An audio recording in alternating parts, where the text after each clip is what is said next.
Alright, we should be live. What's up, everybody? Happy Wednesday.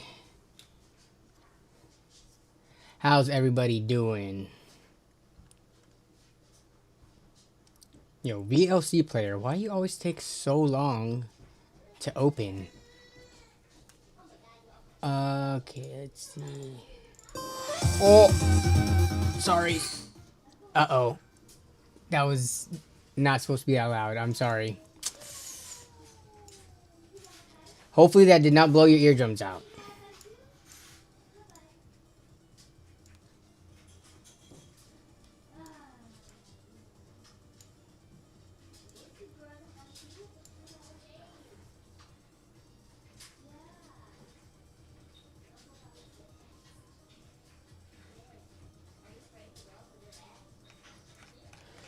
What's up? First was Craig Lilly in house. What up, what up, what up, Heavy Metal Tech?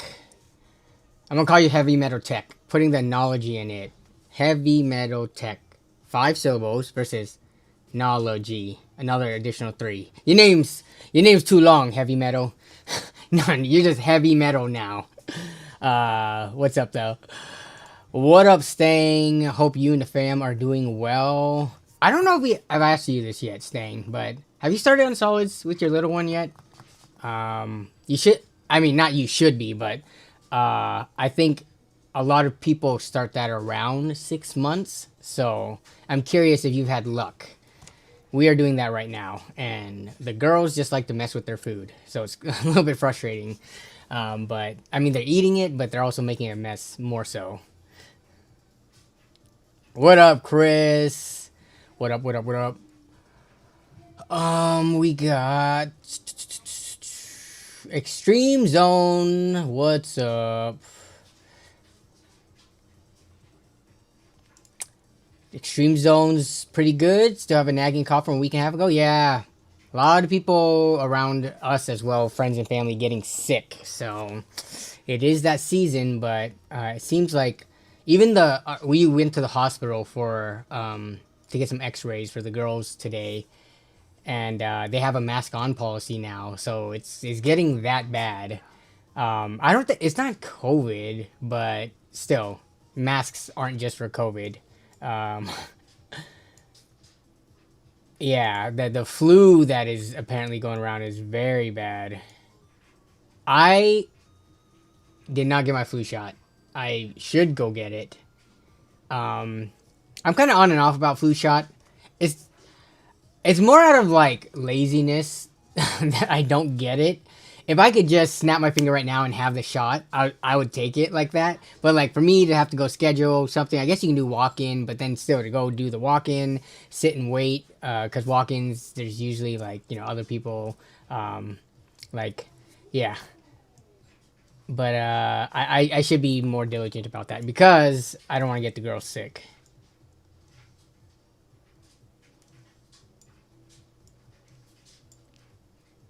What up, Indecline? Slam doing server upgrades at work. Fun times. What does this entail? What does doing a server upgrade? Where are you upgrading?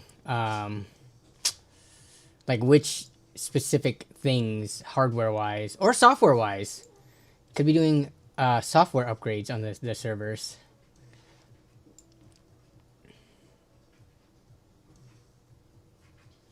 What up, Zane? Hello, hello, hello. What up, Elegant? When are we getting another PCMR? What does this mean? I do not understand this question. When are we getting another PC Master Race? Or is this an acronym for something else? What up, Clowny? What up, Astrum Players? We got Cruiser. CES was kind of lame this year. What up, Matt Miller? Yeah, that's kind of why I put the title, like, what is our outlook based on that CES? You know, CES is always at the beginning of the year. What is our outlook for the rest of the year when all they are talking about is AI? There was no real solid hardware announcements, at least in the DIY PC space. I think laptops got a number of pretty cool things. I use laptops, but I'm not like a huge laptop type of person in terms of like the content that I cover on the channel. But no, laptops got a pretty cool innovations. They got some announcements and stuff like that. But yeah, in the hardware space, it's just like cases. I guess outside of the major CPU, GPU, there's like a bunch of cases announced, like different power supplies. Um, but cases is like the big showing every single year. I feel like I don't know. Cases are cool, but also it's just a glorified box to hold your components in. Uh, so that's the duality of my opinions on it. But what up, Matt?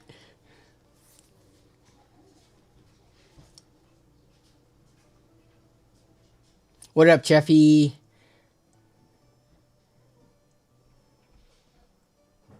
I got 3 million views on TikTok by creating PC gaming rage bait. Can you post it on the in the Discord? I'll pull it up. We can look at it together.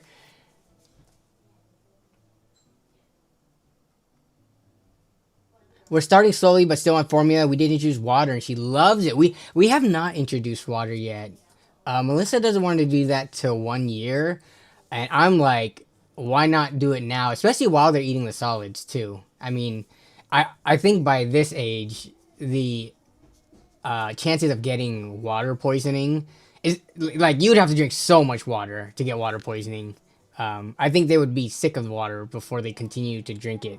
But one thing though is we do all of our formula. Sorry guys, baby talk. Dad's talking right now, but we do formula with like jugs of what water do we get? Distilled water. Melissa is not comfortable doing water from the tap. I am totally comfortable with it. By this point, they're like over 6 months old.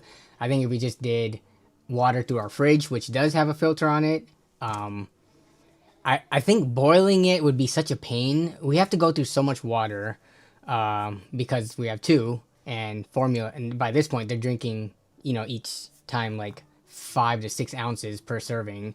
But yeah. So, okay, cool. Thanks for the update.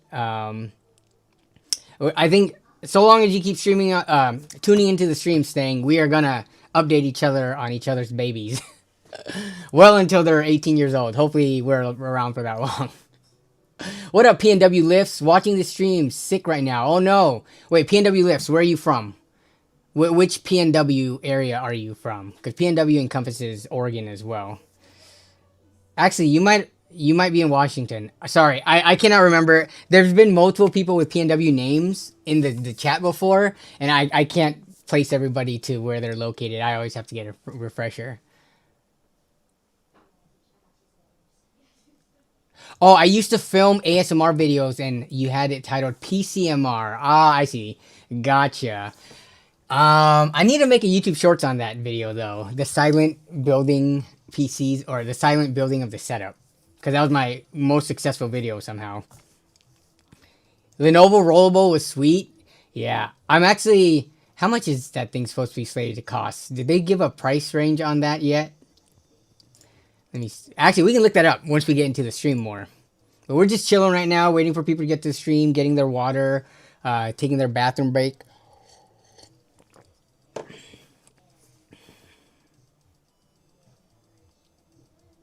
ZCES, Zero Consumer Electronics Show. All right, just to be fair, not sure if you guys are aware of this. CES, they renamed themselves years ago, before all this AI corporate BS. What year did they do that though? So CES, formerly an initialism for Consumer Electronics Show. What year did they do this? 2017. Okay, I can't even pull up the reference. But yeah, where do they talk about rename? But they did rename it a while ago. Just to CES, which is weird because it started as an acronym and then now it's just 3 letters. That I think it's because they didn't. What was I seeing that they renamed it because of the not because of the consumers part, but because of the electronics part. They didn't want to only have to cover like electronics because they show cars and stuff sometimes there. And when did that happen? Let's see what Google AI has to say about this. So the annual trade show was rebranded to simply CES in the mid 2010s. So yeah, it's been like, I guess, a decade now to reflect the event's expanded scope beyond traditional consumer electronics. So I honestly, I didn't even realize that. I thought it was still considered the consumer electronics show in the whole name this entire time. But I mean, it's been a decade apparently since the Consumer Technology Association. If anything, it should just be CTS, Consumer Technology Show, because technology is a more, overall encompassing word for everything, not just electronics. But that's the association. Let's see. Yeah, broader scope, industry convergence, the lines between traditional electronics and other sectors like automotive, healthcare, marketing. Oh, they don't talk about the part where corporations invaded it? Okay. Okay. You're upgrading Windows Server 2022 to 2025 for NIST compliance. Government cybersecurity. Okay. How long of an endeavor is that? We're talking like days, hours, weeks. No Coke Zero better than tap water. What? Yes, the 2 Kid Gang. I joined the club very quickly. It was instant from 0 to 2. Ryzen 1700 doesn't support Windows 11, I don't think. I've actually not played with first gen, but let's look this up.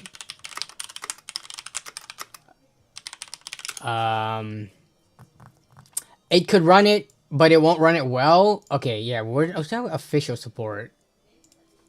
I mean, a lot of hardware can run it if you do the workaround, but you still won't be able to play like Battlefield 6, I think Valorant, a number of games. It's not officially supported because it's first generation, failing the strict compatibility list generally starts from 2000 series. Okay, TPM 2.0, UEFI support. I've actually not played around with it. I think the next time I have a chance to, I should see what's more into the details of that, because that is a pretty, important talking point for if you are to share older hardware with people, to make sure they're fully aware of what they're getting into. You know, if they're dropping a couple $100 onto a cheap first gen Ryzen build, and what they're gonna be limited by. You're Seattle as well? Cool. Okay. And I don't remember if I've asked you this. If I did, I'm sorry. But yes, I'm in Lynnwood, so very, very close by. Oh, I run Windows 11 on it. Form 3XX. When you installed Windows 11 with your Ryzen 1700, did you have to do any workarounds? Did you use like the Rufus USB stick in, and then you did the custom options? Or did you officially install Windows 11 via Microsoft's, updater?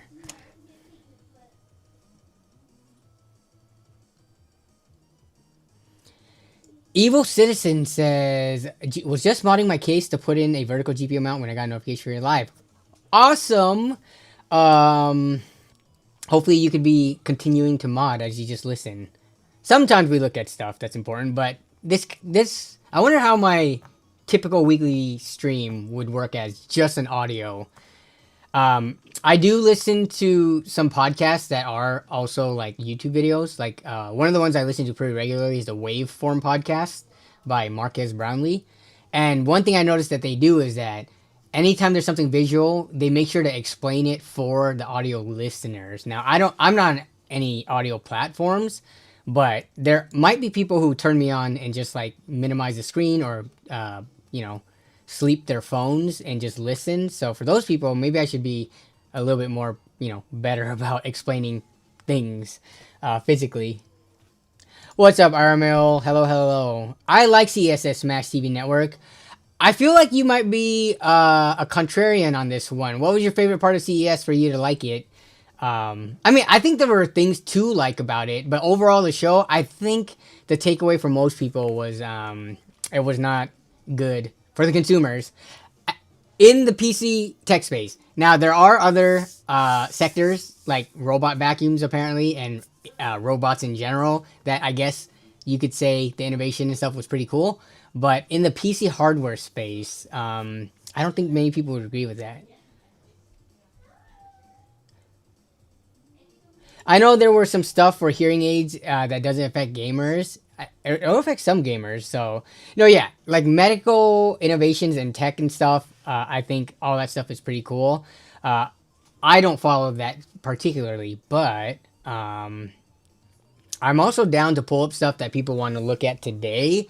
Now that the show is actually completely over, I do have a couple of articles about like the roundups that certain hardware publication or not hardware publications, but PC tech publications put together, and we'll take a look at it. But also, if you want to look at anything in more detail now that the show is completely over and everything was seen and announced, we could pull it up on stream as well. You just go to the Discord server and submit it into the there is a stream submissions channel where people can post links, because you cannot post links on YouTube chat, sadly, because people are going to be posting porn links and all the weird stuff. So on Discord, there's like a preview where like when you post things, it actually shows you a little preview of what it is. So yeah. Is a Radeon RX 5700 good first CPU for gaming? I think the 5700 is still pretty capable for if you're budget gaming. Those things go for what? Like $120? Has the price gone up yet? Are we in a mass like scare of all new graphics cards being more expensive, which has rippled into the secondary market yet? Because if not, then that thing should be around $120. And for that price, I don't know what other graphics card you can get that is gonna outperform it like noticeably better. I mean, 5700 versus our 2060s going for around the same price. That's what I would think off the top of my head. I haven't looked at that segment of the market for a little bit, but I would say yes. If you can get it for around $100, I would say 5700 is gonna be pretty hard to beat.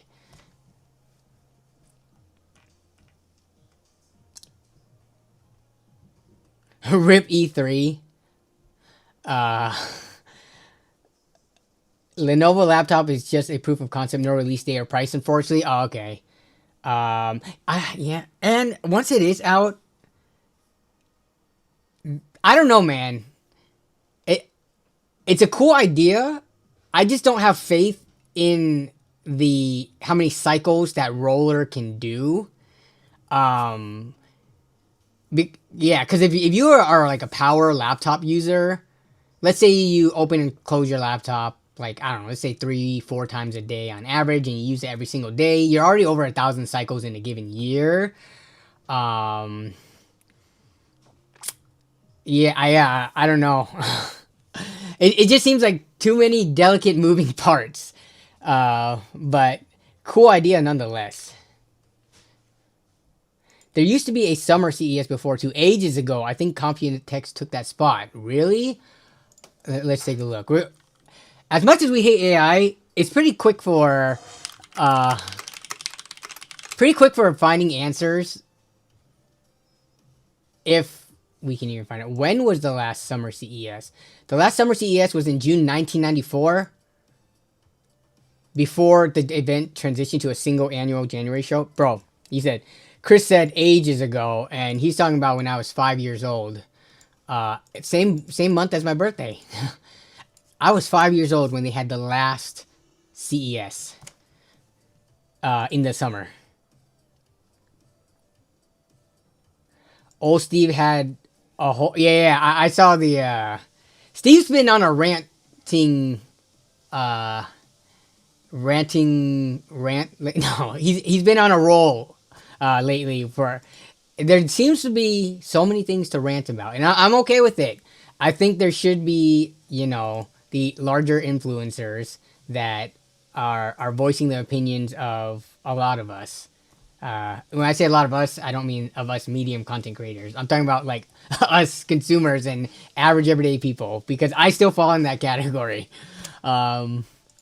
But you know, I think the things that Steve is doing is good. He's also calling out some of these companies, and people are saying, you know, that meme where it's like, remember guys, Steve is not suicidal and stuff like that, because he is getting, he might be poking the wrong people, but my hat's off to him for having the balls to do that, because yeah, I watched a few of Bitwit's 6-hour CES streams. Yeah, the CES streams and then being able to cut it down into videos, that was a pretty smart idea by Kyle.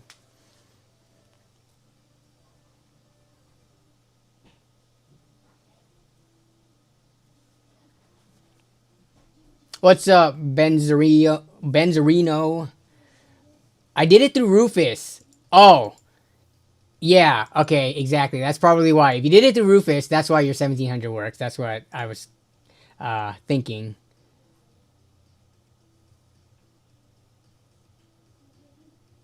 There was a 1000 hertz monitor.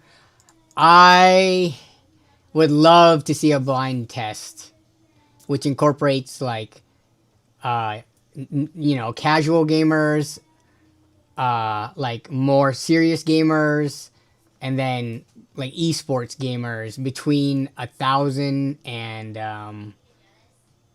I don't know what would be the next one that we think people wouldn't be able to tell the difference. Do we think like I've never experienced a 480 hertz monitor, so I'm not gonna say like there's no way you can tell the difference between that and 1000 hertz. But I'm just curious, like what is the point of diminishing returns of like you're not gonna know there's a difference and you're gonna be paying out the butthole for. I like for me, I'm like the most casual gamer out there. I'm probably good at the very max with like 240 hertz. Even if I could see a perceivable difference, it's not gonna make a difference in how I play.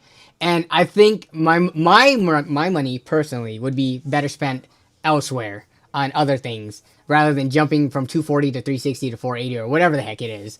But I'm curious, like for you guys out there, if you had to guess, because I know not everybody has experienced high refresh rate monitors, but like if you had to guess just based on what you use right now and what you would like, you think you want more, like what do you think your personal like cutoff would be as the max refresh rate you would care about in a monitor?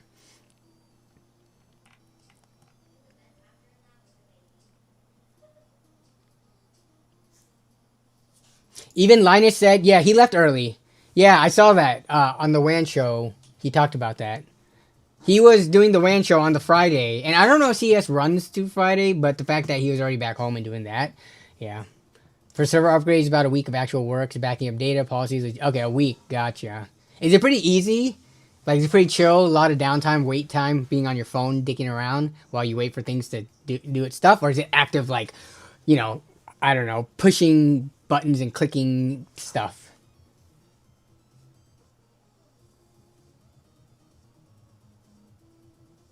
Do you think I should get a 3900X for Photoshop? Ooh, I've not done much testing. If you want to know the answer to that, I would look up Puget Systems. Puget Bench. So Puget Systems has benchmark. They actually have benchmarks. Where's the actual benchmarking?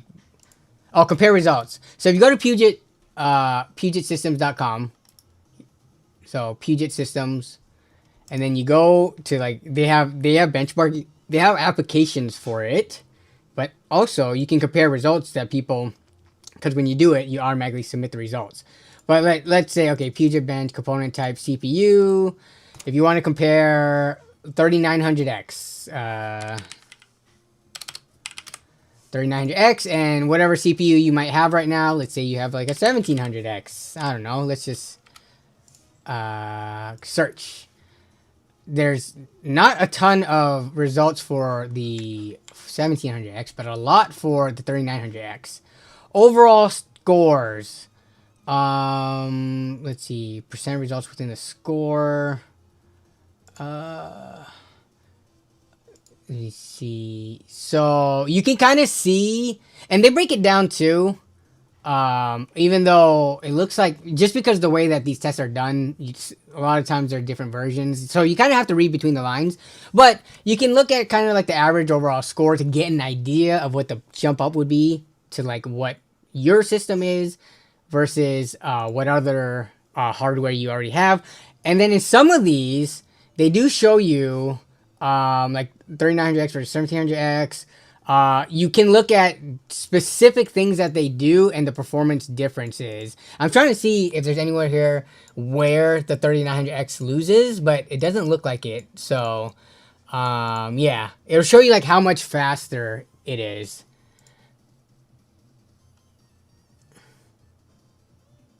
$5,700 XTs can be found for less than $100 now. We're talking about eBay though. I'm sure in your local market, if you can get a deal, then yeah, I can see that. But here, let me look at this. Not working, pre-owned. So the cheapest one's $130. Here's oh my god, what is this? Okay. This one is under $100, but international shipping because it's coming from Canada. Wow, this looks fun. But yeah, eBay obviously is always going to be a little bit more expensive, so you can take like 10-15% off and try to deal hunt that in your local market, or even on Jawa. Let me look. Jawa.gg 5700 XT. We're gonna find a bunch of pre-builts, but let's see if we can find any graphics cards. You can buy a lot of 8 of them for $1,100. Oh no, not even 8. 6 plus 2 5080s. Is there no graphics cards? See, everyone's just trying to sell for a flip. Yeah, I'm not seeing any individual. Because any good priced one... Oh, here's one for $150. Oof. So yeah, if you want to find one for $100, you definitely gotta go local market for that. I don't even know if in Seattle we would have that. Let me take a look real quick. Offer up. 5700 XT. What are we looking at in 30 miles of Everett? That works. We've got gaming PC. Here's one for $200. Ooh. Oh, cooler only. Dang, I was about to say $50. So there's none in a reasonable distance from. Oh, here we go. Wait, what is this? $590 for $120. Ooh. Here we go. Redmond has one for $140, but this was posted a year ago. Yeah, I see. The thing about the 5700 XTs is it is a very popular flipping graphics card, and there's quite a few people who sell. I mean, you can see it right here. There's quite a few PC flippers in the Seattle area. We do have a lot of, techie people around here. So, yeah, 100 might actually be, you might have to be a little patient to find it, but you were 2 years old in 1994. Let's see.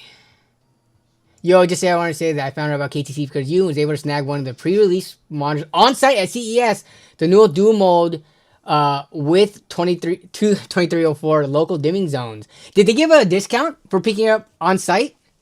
A pre-release monitors on site. Yeah, was there any discount? I'm curious. Or is it just, it was cool that you were able to get it early? What do I think about the new iBuyPower or CyberPower case? It will be Sony's own 3 knobs for RGB control. Can anyone tell me what the name of that case is so I can look it up? Or I guess, let me see if I can find it. New CyberPower iBuyPower case. RGB knobs. Let's see how good. New iBuyPower. This one?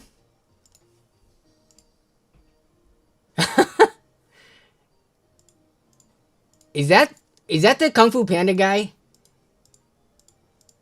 Or not the Kung Fu Panda himself, but the tiger guy, the villain in the movie. Where is it at? Here it is. Or is this just like a generic, popular Chinese mythology lore kind of creature? No, this is a height case. Wait, but height is I by power, right? Okay, post a link in the Discord. Yes, thank you, thank you. Steve is taking on corporate America. Hey, hopefully we're all cheering him on, right? Nobody has any problems with that.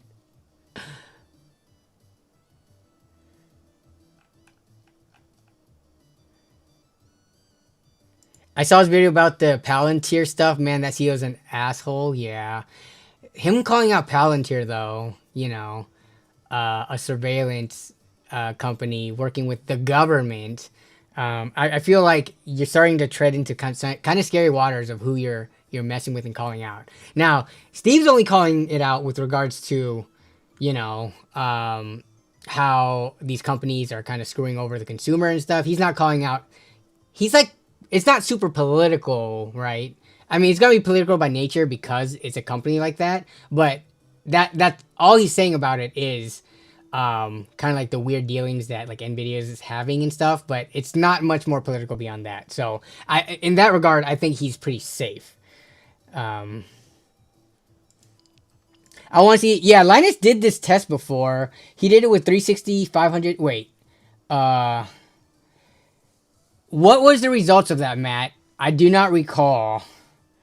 Also, I feel like some of the results from what I remembered was it seemed like there was a decent amount of like random scatter in it that like I remember, or maybe I'm thinking of the latency test one where Linus was like outperforming some of the other people in some of the tests, which to me doesn't make sense because they were more supposedly better gamers than him.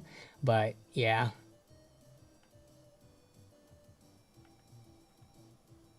What up, Lil AK470? Hey, first time joining the stream. Love the vids. Love from Ireland. What's up? Love from Seattle over here. You're fine at 140 currently. Okay, I jumped from 240 to 500, and I'm not sure there's a huge difference. Also, CES is pretty much over Thursday. Most brands are packing on Friday morning.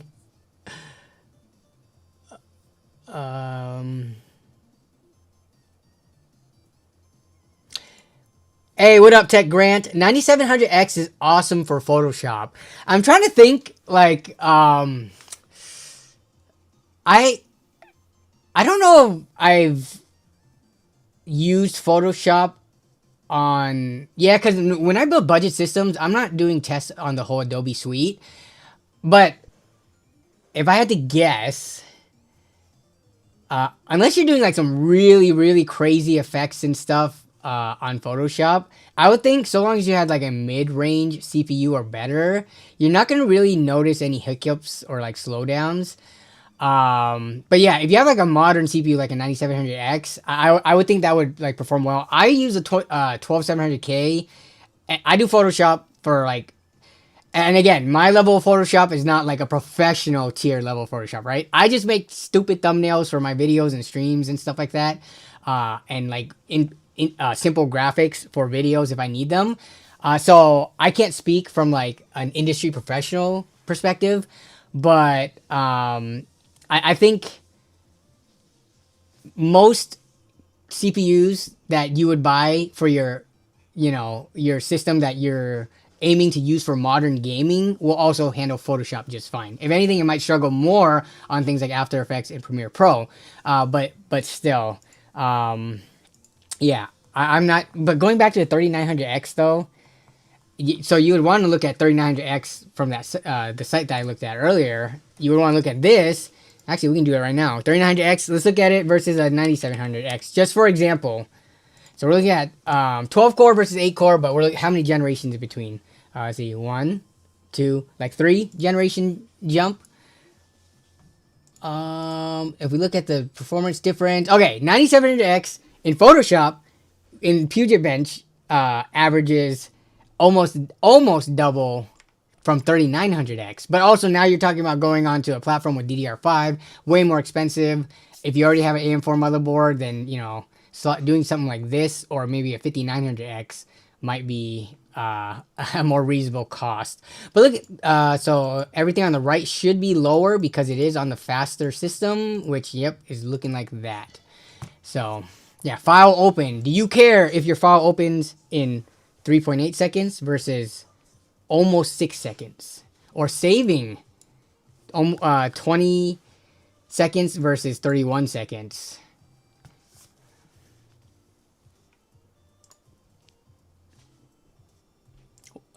What up, what up, what up? Yes, eBay search. Oh, search sold listings. Good point. I'm going to go to the Discord soon and then to see what people want to look at from CES. And then we can... The only thing about sold items is, let's see, like sold October. Okay, most recent. Ended recently. Parts only, January 14th. This one's 90 bucks. New listing, unbranded. So yes, today's the 14th. But I mean, where? So this one sold for 90, but this one also sold for 132. This one sold for 120. This one sold for 160, 140. So yeah, there's one off like this, but I would not expect to go on eBay and find a $90 plus $7 shipping 5700 XT on eBay. And I wonder, was this bidded on or is this buyout? Sold then, you know what I'm saying? Like, if we look at averages, the averages from the more recent days is definitely above 120. I see that one for 90 bucks. I call that an outlier. This one's an open box 5700 non-XT, but this one 0 rating. It might be real, it might not be real. But also considering how many are above 120, I would say outliers.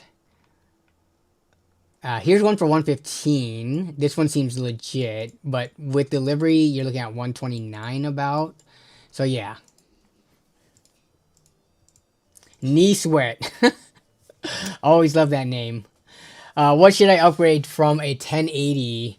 From a 1080? Oh, so you have a GTX 1080, and you're saying you have an 8700K i7 here? I would say, honestly, I mean, what's your budget? I would say it wouldn't hurt to get the best graphics card you can, especially given the state of everything right now. Like, how long are you planning on staying here? 8700K. It is okay to put yourself in a bottleneck situation, like picking up, I don't know, a 5070 or a 5070 Ti. If you do have plans to eventually upgrade your CPU stuff. Because what you don't want to do is, especially if you have plans long-term to eventually upgrade your CPU and motherboard and stuff, is pick something mid-range right now. Like, let's say you get a 9060 XT, because it pairs well with the 8700K. But then, in 6 months, you upgrade your CPU and stuff, and now you have a super modern platform CPU that can handle a more powerful graphics card. And then now you're stuck with this mid-range thing that now you have to sell and potentially lose some money on to buy a more powerful graphics card. So people talk about bottlenecking all the time like it's the worst thing in the world. No, you just make upgrades, you know, one thing at a time. Coalition Gaming Chris on our YouTube, our Hot Takes collab video said this exact thing. It's kind of like, I don't know, upgrade. Let's say you want to make upgrades to your house. Should you never upgrade your bathrooms because the rest of your house is going to look old relative to it? No, because you can get immediate use out of it. If you're on a 1080 right now, you can pick a more powerful graphics card, even in a bottleneck situation, to give you an uplift in performance. And then, you know, eventually do your upgrades. So think of, in 1 to 2 years from now, what kind of system do you want to be looking at, and buy parts that fit into that budget range, even if you put yourself into a temporary bottleneck. Though with the 8700K, just crank up the, you know, start playing at 4K if you get something very powerful. But it depends, again, on what your budget is. If you are only on like a $300-$400 budget, you are going to be looking at something mid-range like a 5060 Ti to a 9060 XT. If you have more to spend, the 9070s, 9070 XTs, let's see, I'm trying to think of, like 5070 Ti, but that's 750-ish bucks, kind of expensive. So it all depends on that.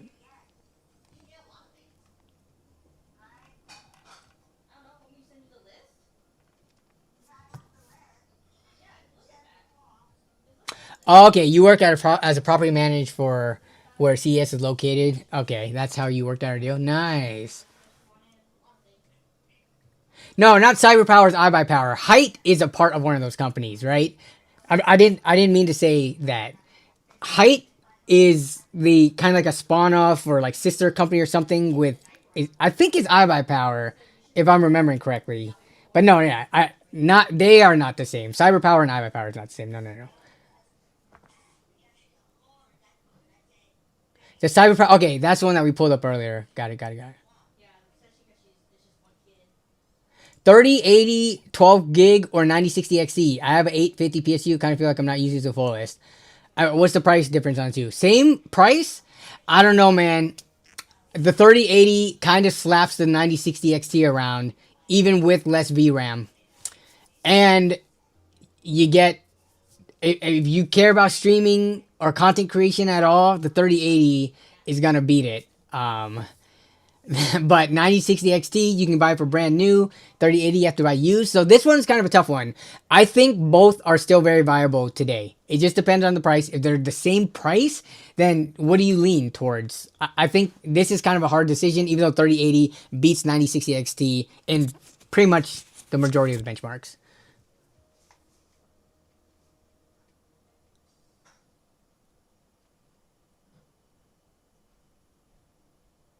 Oh, is that what it was? That was a. This is. Oh, K-pop Demon Hunter.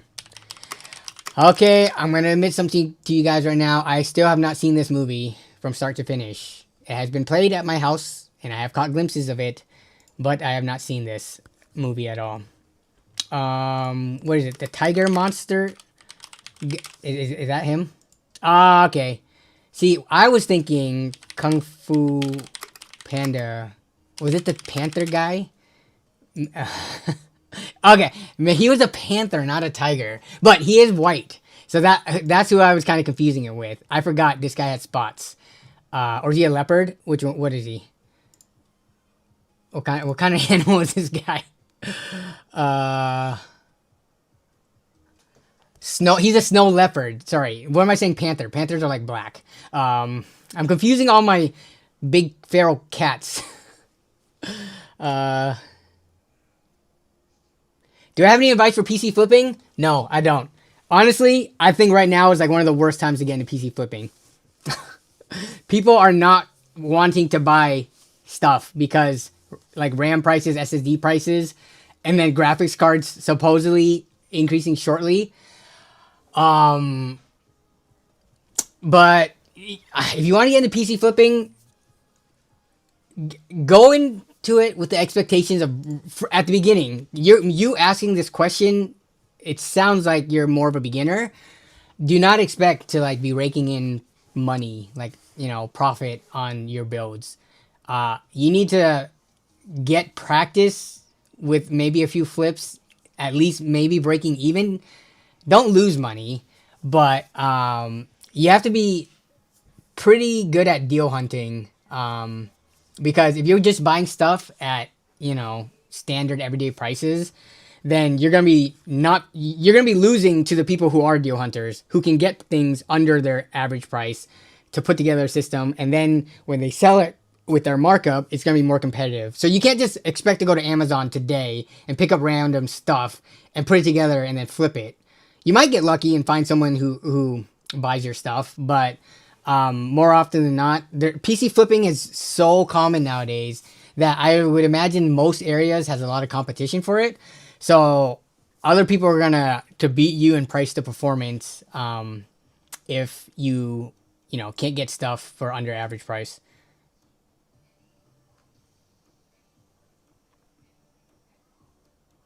I know my brother-in-law's 3600 wouldn't launch Photoshop.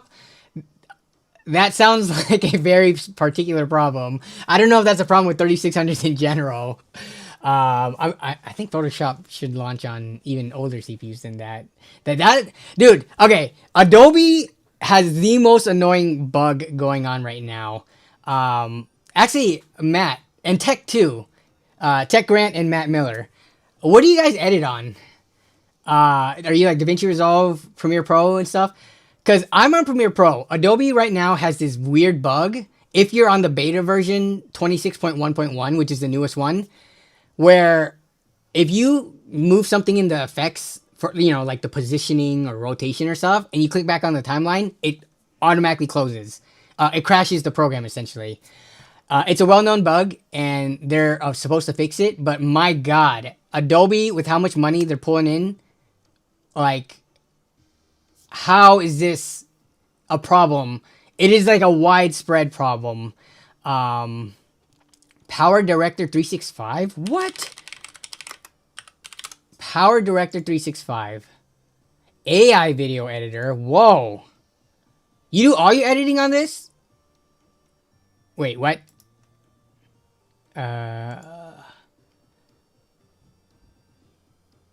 Oh, AI is not the only thing. What? Why they just? Is this like mainly an AI thing? Edit videos like a pro with an AI video editor. Huh? I have never actually heard of this. You do 100% on this? You don't like start it off there and then finish it off in any of the other stuff?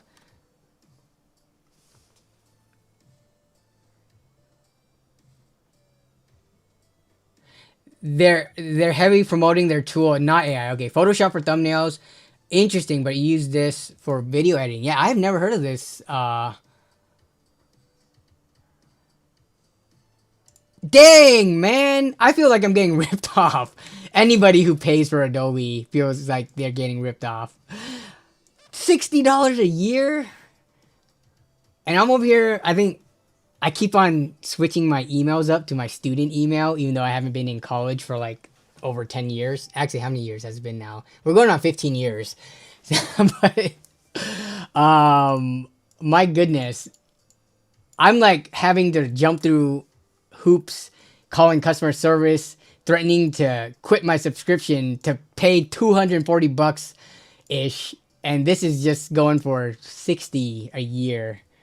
Wow. It's niche. It's really good. Okay. I mean, the issue with me is before I go to this, I would probably go to DaVinci Resolve, but I don't even go to DaVinci Resolve because I've been using, we're coming up on like 20 years of me using Adobe. It's one of those things where like you're so ingrained in the software and it's so like pivotal to your workflow and stuff. Like I just don't have the time. I do not have the time to learn a new video editing tool. Because I edit all my videos. I don't like have an editor and I don't hire it out or anything. So to go and learn it, you know, with everything I have going on in real life right now, it would be impossible. Yeah.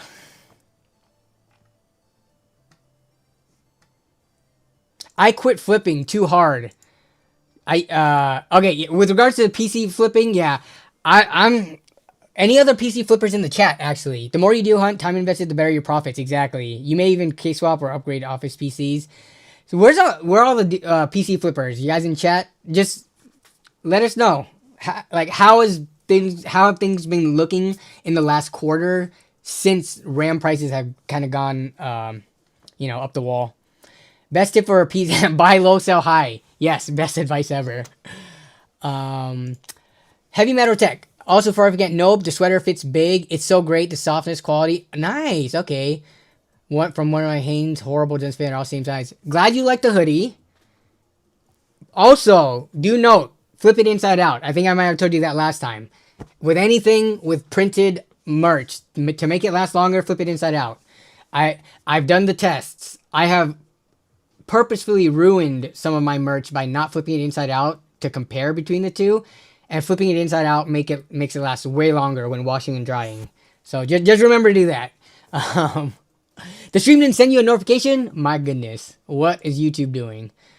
Okay, let me see. You think about switching? Yeah, I think about switching to DaVinci Resolve every once in a while. And then I'm like, yeah, no way.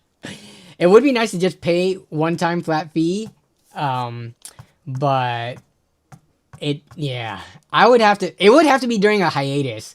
Like if I went on a YouTube hiatus for like a few months where I'm not uploading anything, that would be when I would have the time to sit down and learn it. But to try to do that on top of everything right now would be too difficult.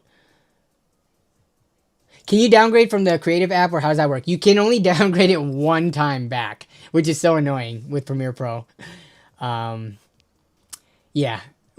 At least for the beta version, I was trying to like revert 2 or 3 revisions back and I couldn't.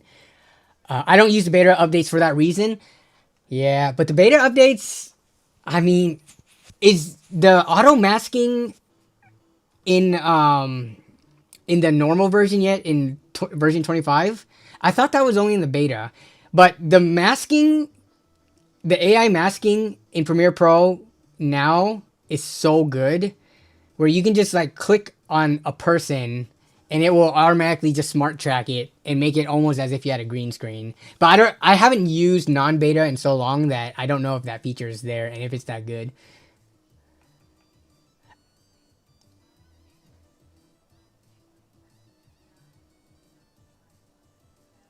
To PC flip geared towards Fortnite, Valorant, and Roblox crowd, which is kind of easy because those games, for the most part, don't take that much to run. Especially Fortnite, like you run in performance mode.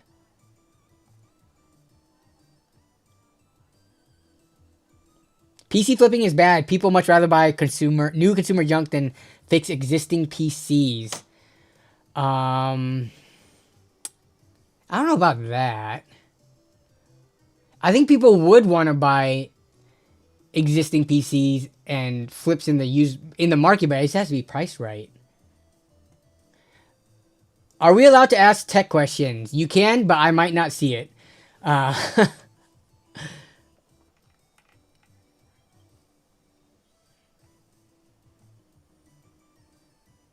I turn? How many mid-roll ads are showing? This is the first time I'm actually hearing about mid-roll ads coming up. I do have them enabled, but it shouldn't be too egregious. That's how I feel. Yep, we're in the same boat. We can't learn it. Tech Grant started a series for PC flipping, but I had to put a pin in it since it takes way too much time. I mean, if you're doing it for content and the content is getting enough views and revenue for even if you broke even on the flip, then it could be worth your time. But dude, yeah, I don't think people realize to like do a good job with PC flipping, you have to be like very patient with deal hunting, so that takes a lot of time. Then once you get the parts in, you gotta assemble it and then put it together, which takes time. And then you should thoroughly test it because you don't want to put out PCs that are going to be problematic.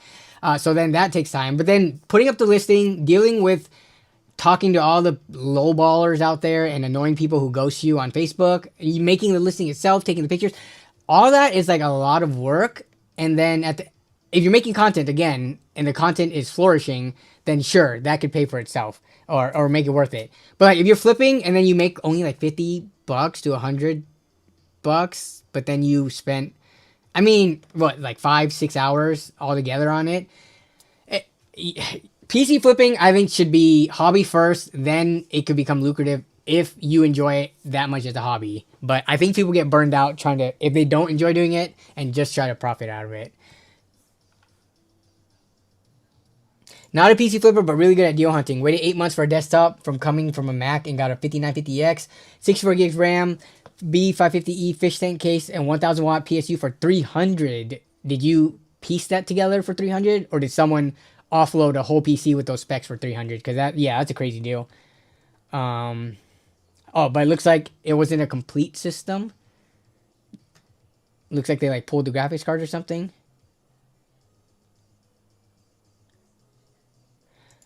There's this saying that it is always ethical to pirate Adobe products. Let me see if I can find it.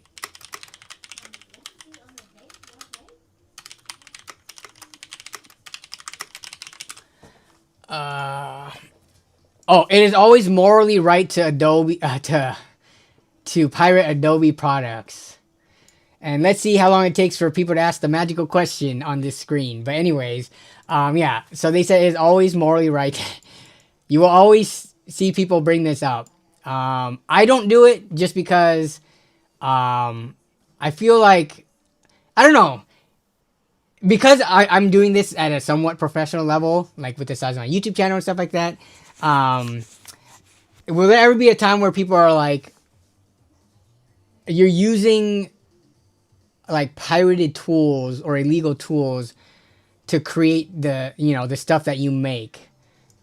Because in terms of piracy, what are my thoughts on it? Have I ever given my thoughts on piracy? I think I follow what Gabe I agree with what Gabe Newell says about it.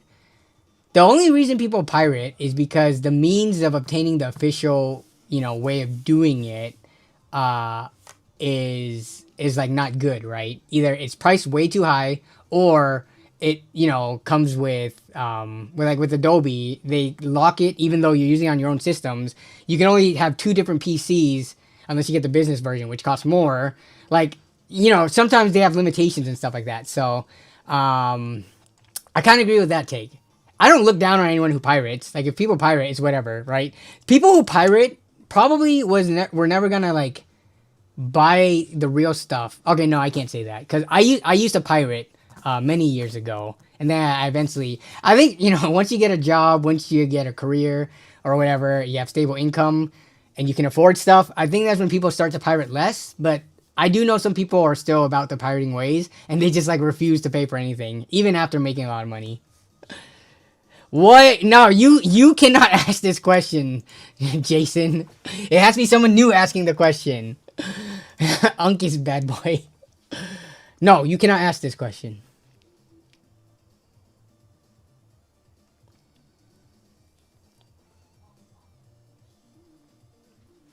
I haven't tried to do the AI masking yet. I don't think it's in the non-beta yet. I think it's pretty amazing. Um, that's the only AI thing I've used from Adobe, from Premiere Pro. I haven't done the thing where it extends your clip a little bit, a couple more seconds, like continuing the motion. But yeah. I've honestly started using AE over Premiere for the crashing law. Such a weird take on the issue. Yeah, I have no idea how to use After Effects. As much as I'm somewhat comfortable with Premiere Pro, like when you put me in After Effects, that's like putting me on a Mac computer. Like I'm like, oh crap, where's the button to do the most basic things? Uh,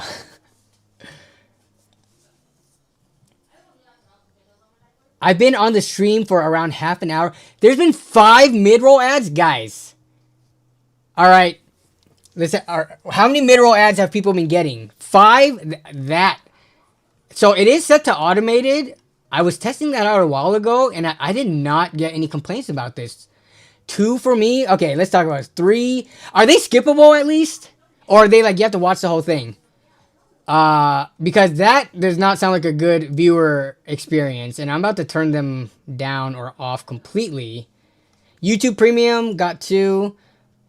Can you tell any stories about sketchy people on Facebook Marketplace if you had any? I had to skip 2 of them from YouTube. Yeah, I got YouTube Premium, so I don't know how bad it is getting these days. Skippable. Skipped all after 15 seconds. YouTube ads are algorithmic. If they learn you're the type of person who doesn't mind ads, they get served, which kind of sucks.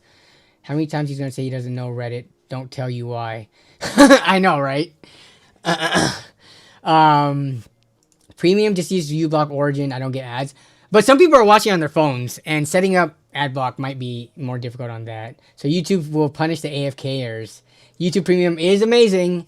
You guys, if you're going to pay for anything, I mean, I'm pretty sure most people of all the content they consume, YouTube is probably the highest compared to, Netflix, Hulu, all that other stuff. Like, YouTube Premium, if you don't want to go through the hassle of setting up like ad blocks and all that stuff, and there are some features that are nice about it. Like with YouTube Premium on your phone, you can have a video playing and then have it like, you can sleep your phone and it'll still play so you can listen to it. I do that all the time. You can listen to music, download stuff. Anyways, I'm not trying to be a show for YouTube here. But, okay. So people said they've gotten ads. Okay, you've had one ad. Okay, what is my ad? Can I change the ad stuff? Delay ads. I can insert ads. So all the ads that have come to you guys have been automatically. There is a button I can press to start an ad, but I didn't do it. Also, Heavy Metal, I saw your thing. Let me get to it after.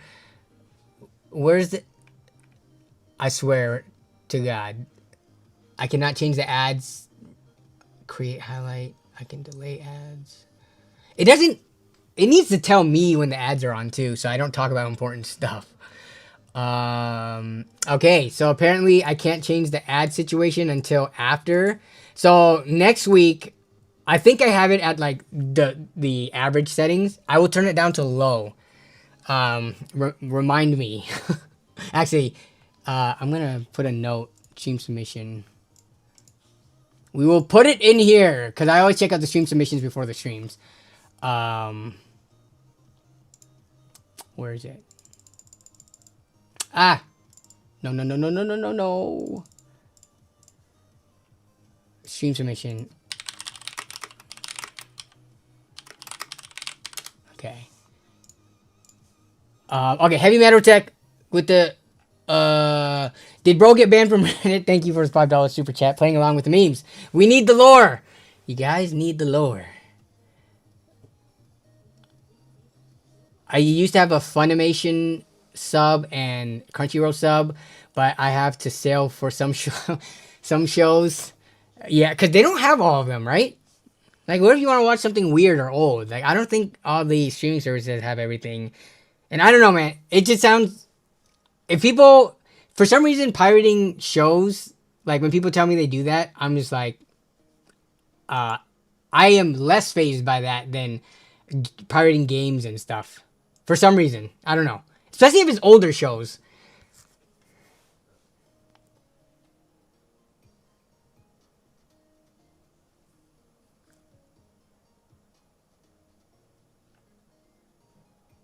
What's a good deal to sell a 6753 fan? 6750 XTs are going for like 220 to 250, I think, still. They've kind of not moved in price too much. I mean, it's a pretty decent card. There hasn't been much released in the $200-ish, like $250 segment to like move it much. When these companies are only releasing stuff like, you know, $350 plus, except for Intel in their ARC cards, but they're not really I don't feel like they're competitive enough to move the price on older NVIDIA and AMD cards. But yeah, if there's nothing like replacing the performance of these cards at that price, they're going to stay at that price. So I think 250 to 225.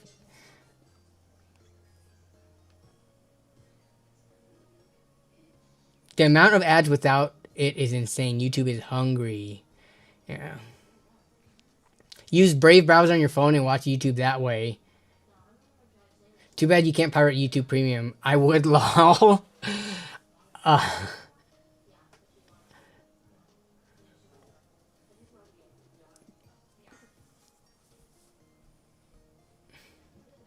So you guys just need to be quick to click the skip ads. I'm watching on phone, but on PC I use Brave because no ads. Interesting. YouTube Premium, yes, the YouTube Music thing, which is nice. Okay. YouTube Premium is worth it. Oh, wait. Okay, you know what the funny thing is? I don't even know how much YouTube Premium costs because I'm on a plan with Jason. I'm on a family plan with him. So the amount that I pay a year is... How much do I pay you, Jason? But the amount we each pay a year is like, it's less than $100. But yeah, that's what you got to do. If you get on YouTube Premium, get together your friends and family to hop on and like split the costs, because yeah, I think otherwise it is like what, $60 after tax is how much we pay. So how much? But how much is it a month? Because I forget how many people are on the plan, like 5. So that would be like, so YouTube Premium is like 20 something bucks, right? But Jason does put up a good point. Sure, you can use AdBlock, but that doesn't help the creators who make thousands of hours of free content for you. Exactly, right? So there's the balance of that. But you know what? People have been using AdBlock for the longest time. Even bringing up this argument is not going to like shift most of the people's mindset. People are set about their ways. If they're using AdBlock, they're just going to use it. And if that's the case, you know, there's always going to be checks and balances. If it gets bad enough to a point where creators are not able to make enough to continue making content, then people are going to leave the platform and you're going to be left with less creators and more AI slop, which is what is making its ugly head into the space. Now you could argue, oh, you should release merch. Oh, you should do something else, bro. I've told you guys, and I don't know if Jason wants to chime in. Maybe Jason has way more merch sales than me. I've been selling merch for like 4 years now. And I've told you guys, I have made less than $1,000 on merch. I have put in almost as much money in getting these merch designs to like almost break even. So I make merch just because I think it's cool to have merch, and for people who want to rep it, I don't make it to make money because most people don't support like through buying merch.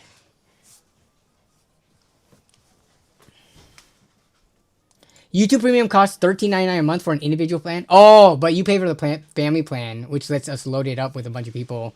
But $13.99 a month, 14 times 12 is, what's 140? Wait, 140 plus 28, 168. So like $170. No, my merch sales are minimal. Unless you're LTT, it's just for the love. Exactly, right? Like, LTT, I'm sure they also, like, percentage of viewer wise, they, you know, I mean, I guess, have they released those numbers? How many of their, however many subscribers, how many unique names do they have in their database that have bought merch from them? I would imagine it would be kind of under, like, let's see, how many million subs do they have? They have 17 million subs almost. 10% would be 1.7. Yeah, I would imagine they have less than 10% of their viewers actually buy their merch. But of the small subset of people who do buy their merch, they are returning customers and buy like a lot of stuff from them. Like every new screwdriver drop, every new shirt, every new PJ, underwear, etc. They celebrated 1 million orders last year after 10 plus years. Yeah, that's kind of crazy. 1 million orders. That's not 1 million unique individuals. Because, again, they're repeat customers. Dang. What,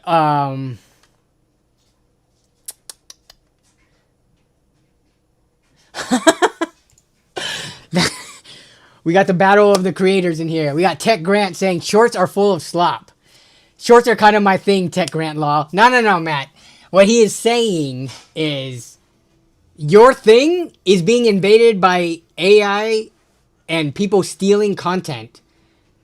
It is so sad to look at YouTube Shorts because the majority of it isn't the original creator posting it. It's someone who found a video somewhere, threw it into a Shorts layout format, adding a stupid ass AI voice on top of it, adding some dumb music on it, blurring out the credits if people watermark their videos.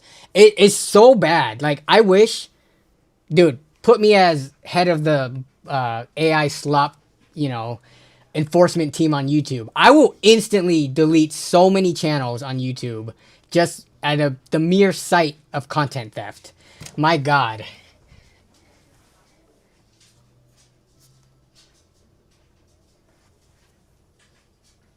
Lol, the majority of my shorts are old TV shows cut down with AI voiceovers. Yeah, it's like that. It's a bunch of like travel vlogs and food stuff that's cut up and stolen. It's a bunch of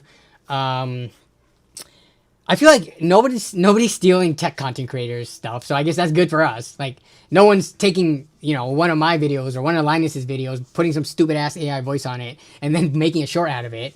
But yeah, a bunch of it's just like, you know, TV shows that they don't even have the rights to, and it's taking up space on servers, which is eventually going to be bad, especially since it's growing at an exponential rate.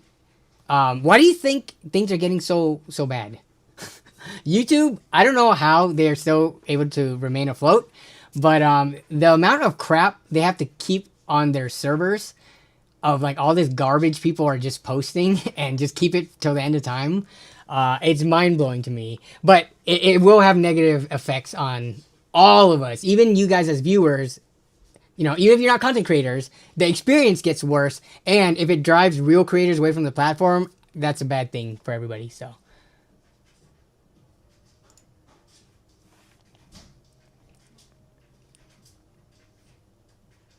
I report the videos so I see less of them. I wish when you search on YouTube, you could anything that pops up that you don't want to see, you can say don't recommend. But that's not how YouTube works. When you are searching, you cannot tell any of the results that pop up that you don't want to see it to YouTube, which is the dumbest thing in the world. But if it is automatically fed to your front page, like you didn't do a search, but you're just browsing your front page, that's where you can say don't recommend channel and don't show me this stuff. It's like, why would that not also apply to the search? If I don't want to see this channel, I should be able to control that no matter what. But anyways, sorry, we've gone on such a long rant. So CES, huh? Okay, where do we get posted? Okay, the CyberPower PC case. Sorry, guys. It seems like people are enthusiastic about the topics that we have been talking about. So I think it's fine that we go off the rails and get off topic a little bit. But we did have Charlie the Barley post the case that we were talking about earlier with regards to the stuff that we saw at CES. The MA01 mid-tower PC case at CES. Okay, we visited CyberPower booth to explore what the company has for gamers. The star of the show was this case, available in two versions that forgo the typical flashy gaming aesthetics for minimal design inspired by mid-century modern principles.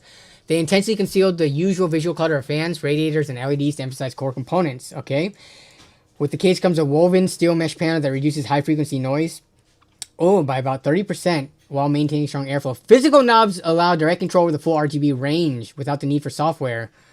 We're going back to manual physical knobs, which I think is pretty cool. I've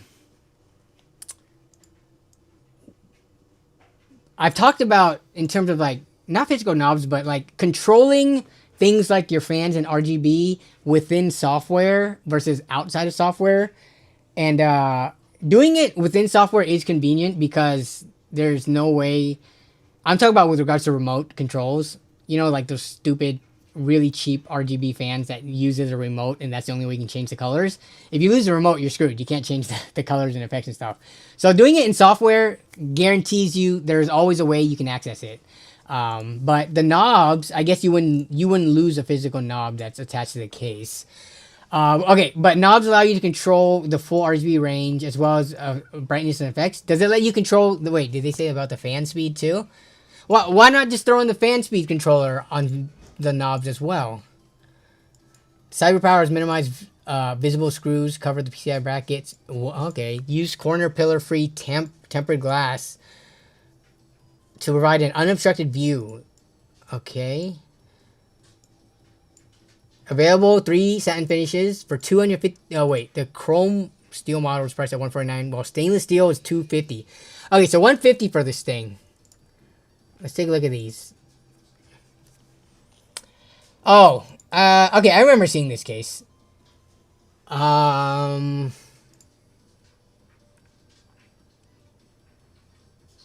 it's doing the curved, rounded corner thing, which I don't mind a sharp corner.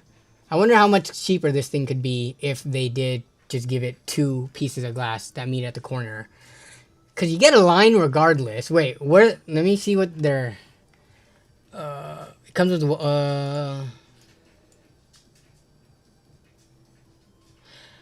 it uses corner pillar-free tempered glass. Yeah, we've had corner-free tempered glass without the curve before.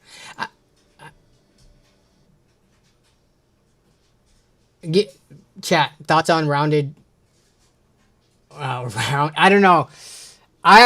We've talked about this with the Montech King. This does make the case look unique, but I think subjectively people are going to have different preferences on it. I don't like the look of this.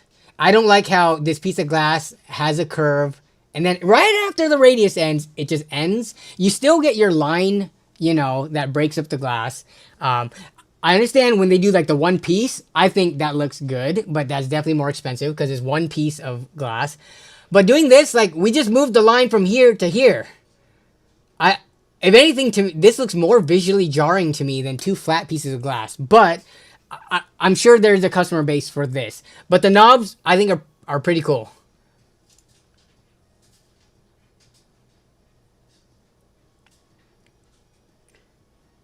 It's a really cool case. I set all the PCs to orange while I was at the booth. Is this you? Or did you set it even more orange than this? I guess this has like a little bit of yellow mixed in there. Is this supposed to be nostalgic? I think it is in a way that like it is a more simple, clean design. I kind of get nostalgic vibes from this, especially maybe the nostalgic vibes is mostly coming from this the kind of like the not the mesh but the paneling here. This reminds me of like the paneling you would put inside a home, except it normally would be like wood slat paneling, right? But I get that kind of vibes in white. Let's see what else. Let's go to the other pictures. Here's the black version. Here's one of the metal versions. Yeah, this on top. Oh, so let me go back and, so yeah, if you see right there, they hid the screws. Were we ever annoyed at that section of a PC build? Wait, where'd it go? Were we ever annoyed at looking at this section of a PC build? Are we creating more problems that never existed? I like that it covers over the fans, but I agree on the glass. Okay. Oh, you like that the fans get covered right here, so that you don't see it. I mean, I honestly, yeah, I don't think I would have, again, but you guys know me, right? Like I'm more usually price over aesthetics for the most part, because I feel like budget PC cases look plenty good enough. But I guess 150 is not a bad price for this. It's a nice looking case. Yeah, I'm not saying it doesn't look nice at all. This thing looks clean. Oh man, those knobs. Okay. There's this image that I've seen at one point in my life that I can never get out of my mind. And I'm gonna pull it up now. Never mind, I might not be able to find it. But it always comes up when anything reminds me of it. That these knobs remind me of. Dang it, where was that image?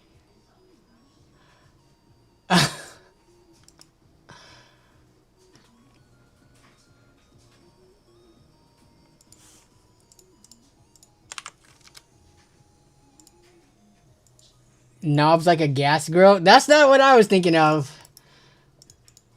And now I'm going to imprint this into your guys' mind, if I can find the image. Here, let me see if I can find it.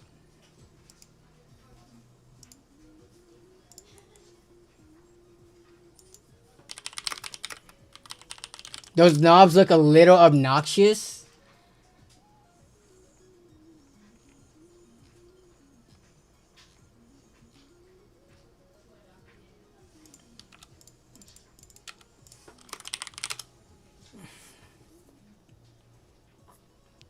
Radio knobs.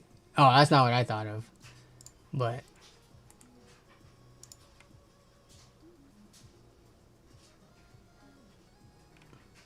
oh, here it is.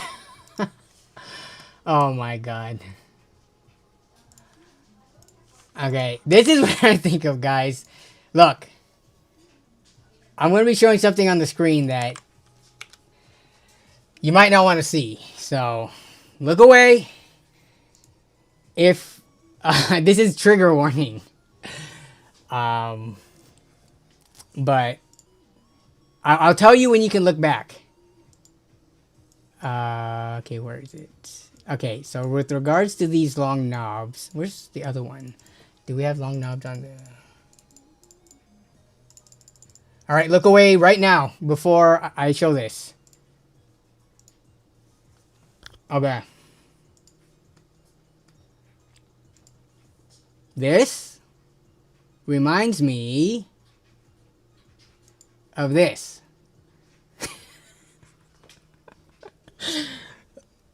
I don't know how old this image is, but right? Are we getting the same vibes?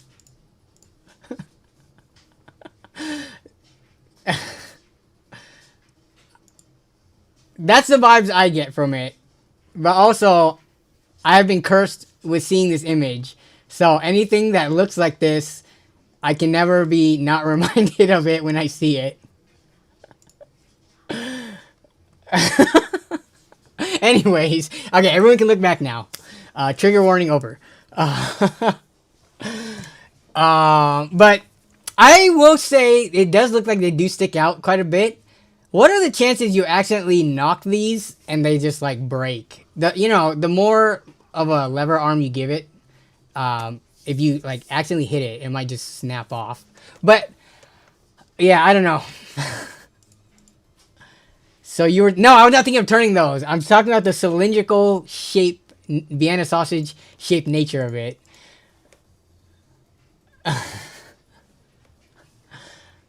And luckily that was a guy. Yes, I don't think the stream should be demonetized or I should get a copyright strike, or not a copyright strike, but a strike for anything like that. I think that was fine to show. Looks replaceable. Oh yeah, you're actually right. It looks like it's a separate thing where you might be able to just pop it off.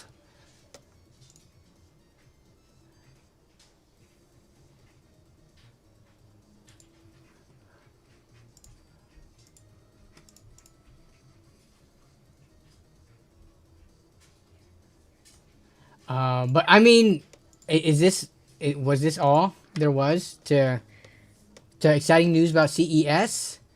I put actually a bunch of articles. We're probably not gonna be able to get through all of them today because we went off topic on a bunch of other stuff. But the CES day 2 coverage.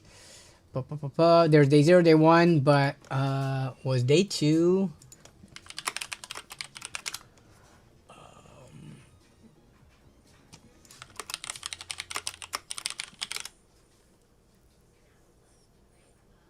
No, day 2 is Tuesday, so we should have gotten that. Where's the day 3 and 4?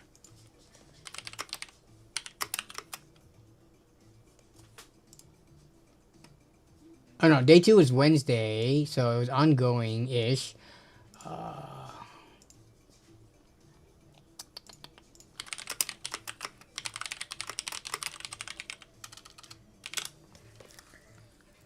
Comms guide. Okay, but that's not gonna be PC space. PC stuff.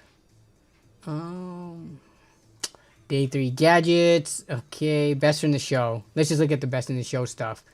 I meant to pull up this article.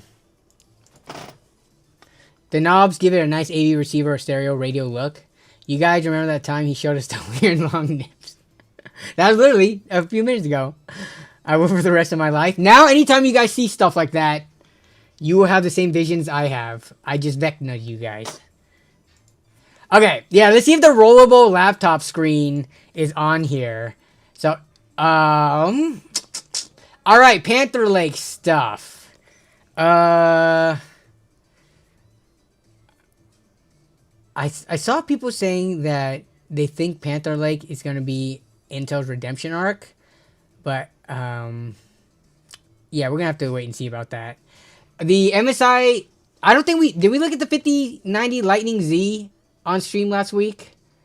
I forget if we did or not, but I know we talked about it a little bit in the Discord server. I have never owned a MSI Lightning card, but they've always been iconic to me because they've got that bumblebee black and yellow look, especially the older ones. Like this was a GTX 780. Look at that thing. Only 3 gigabytes of VRAM, but I think if we wanted to get one of these on eBay, these are one of the cards that it's gonna be really, really expensive. The Lightning card is so heavy. I mean, it looks like a beast. But here, I gotta close some of these tabs. What the frig? How did I open up so many tabs already? Where was that? Okay. The cheapest Lightning card you can get is a 290X. which was the card I had when I started the YouTube channel. Oh no, it's sold. No, no, no, no, no, no. Go away. Not sold listings. That's not an MSI Lightning card. Okay. A bunch of non-Lightning cards. Here we go. 200 bucks. Oh. I'm not willing to spend $200 on a 290X 4GB. But one day, I might come across one for a reasonable price. But it's got that collector's value on it. People just be collecting them. Yeah, there's not even a ton of them. Yeah, that's like the only one that we see on eBay right now. I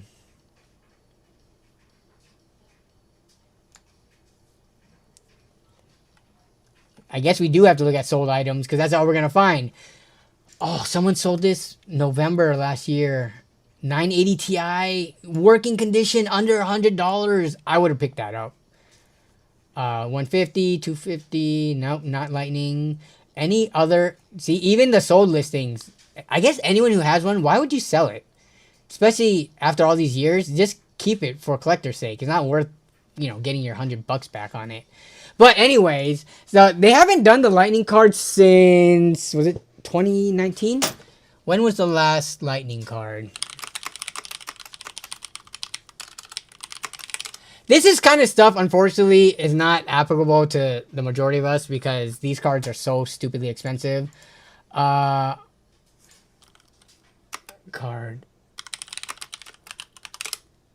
The last one was, I think it's 2019. It's a tool. Yeah. The 2080 Ti Lightning Z was the last time they did one. So it's been, oh my goodness, 7 or 6 years-ish, depending on when this one released. How does 6 and the other number that comes after it become so, it naturally is a thing that occurs so much. It's crazy. But, yeah, this card, it's got its own freaking screen on it. It is water cooled, which I'm not a fan of, depending on if it's serviceable or not. Because you see a lot of these cards, how many years after the fact, 12 or so years after, you could still use this. You could service it yourself, minus replacing caps and little tidbits on the PCB should something else break. Board level repair stuff probably can't do, but maintaining it, cleaning it up, changing the thermal paste, cleaning the heatsink, you can do. This, the only issue I have with any water-cooled graphics card is long-term. We know graphics cards last a long time. People are still using 15-year-old graphics cards to date. But when you have a closed-loop system like this, what happens once this thing gets kind of old and if the liquid inside evaporates or it just has gunk buildup on the block, how easy would it be to get it working again for the average person that doesn't have specialty tools and I don't know, I feel like you could easily mess this up if it was not meant to be serviceable. There are some AIOs that are serviceable. Some of them are not meant to be serviceable at all. It's meant to be sealed and never opened. Yo, he said it. Unk said. I did not say the funny number. I stopped myself before I said it.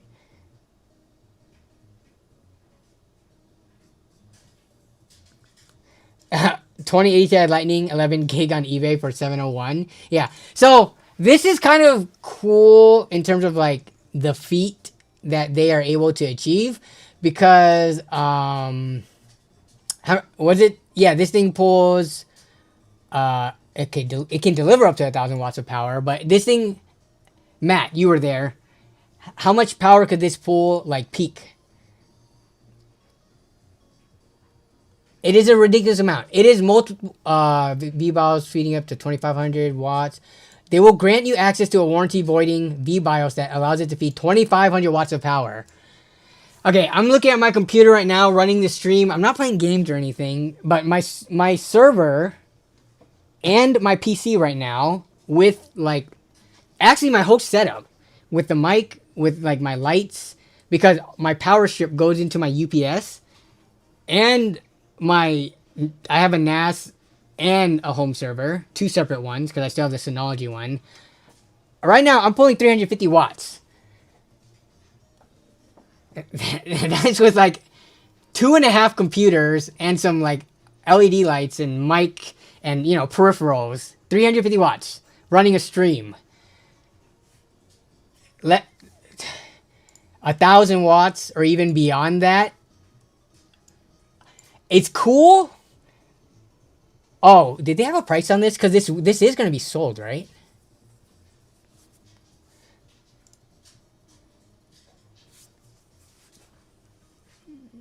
The GPU doubles as an iPad. Let me see.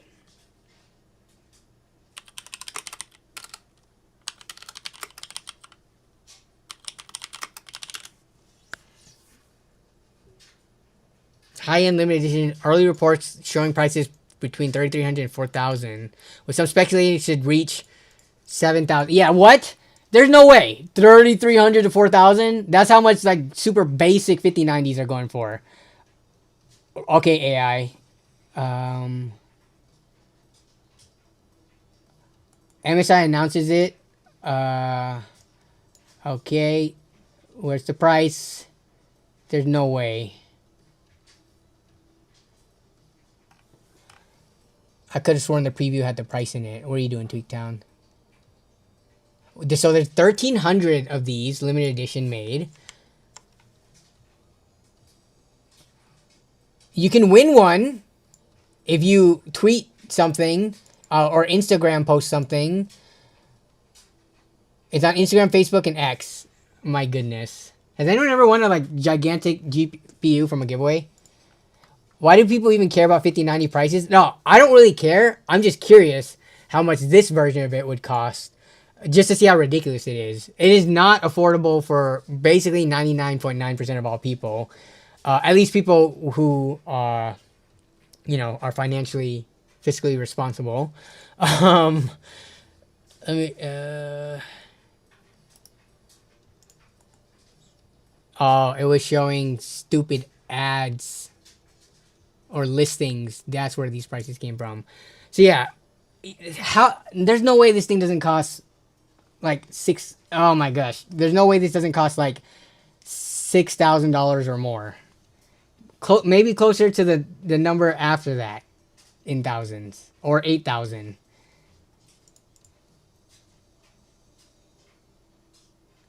The only thing I won was during the Newegg Shuffle. Crazy that I was able to win a raffle to pay for a GPU at MSRP. I won the Newegg Shuffle one time. I entered it a lot of times because during the shortages, it was that bad. And, a lot of people that I knew were looking to upgrade and stuff. And I won one time. And it was also for a 3060. I think it was it a 12? It might have been a 12 gig one. But it was like $500. So I won a raffle to buy a card at above MSRP, which even feels worse. Yeah, the RG 5090 is already 5K. There's no way this Lightning thing isn't at least 7K. No thanks, I'm happy with my 9070 XT. I kind of wanted a 9070 XT really badly, but it's so hard to justify the price right now. So I unless it comes at a like crazy good deal, or I can trade some RAM or something for it, I don't think I can justify spending $600. Now I don't want to sell my RAM because I have DDR5 RAM that I could probably sell to make enough money to buy a 9070 XT, but I don't want to do that because that would be scalping it. But trading RAM directly for a graphics card, in my mind, is not scalping and is more ethical. So, yeah, unless I come across a crazy good deal or something. Oh my God. No. We're not doing that. Heavy Metal Tech, thank you for the $5 super chat. You cannot do this every single time we talk about a product that I may potentially be interested in. I appreciate you though. But this will go towards something, fun for for a stream. Northridge Fix repaired a $10,000 GPU for a streamer. Was it 10,000? What was the GPU? What GPU is worth $10,000? We're talking about like not a consumer grade one, and we're talking about like a more data center grade GPU, if we're even calling that anymore. You got a 3070. Well, Which PSU was it? Was it the Gigabyte one? Was that around the New Lake Shuffle time? Just get a 4070 and do the VRAM mod, and run it just as well. Runs just as well as the 5090. Thank you, Heavy Metal. I appreciate it. Yes, the Gigabyte one. Huh? I did not realize, because it wasn't until when did Gamers Nexus do that whole video about it blowing up? I thought that was like later in 2022 or 2023. But I guess it probably was circulating or floating around for a bit until that problem was discovered. So I guess that would put it like 2021-ish, puts it in about that same time frame. But okay, enough about that. XPS's, laptops, okay, new chassis design. Here, let's run a poll.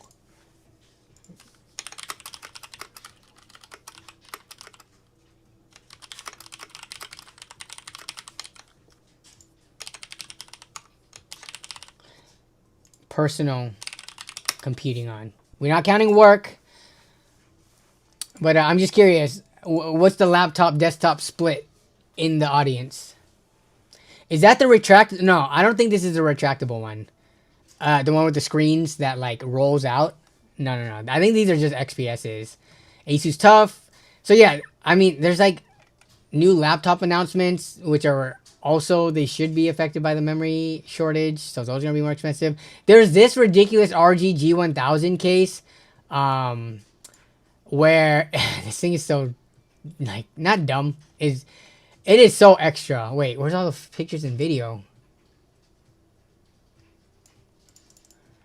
This thing has like a spinning blade, like a fan in it. You guys have seen that, right? Where it projects an image by changing the LEDs fast enough with the rotating blade. Why can I not find? Really? This is going to be the entire article, and they did not? Oh, because this is a... No, I click on the specific dedicated article. But this... There's... Companies are starting to do this thing, which makes sense if you think about it. And they're not starting to do this thing. They have been doing this thing, but I feel like this might be the next trend. External mounts for AIOs so that the air going through the AIO is unaffected by anything going on inside the chamber of the case.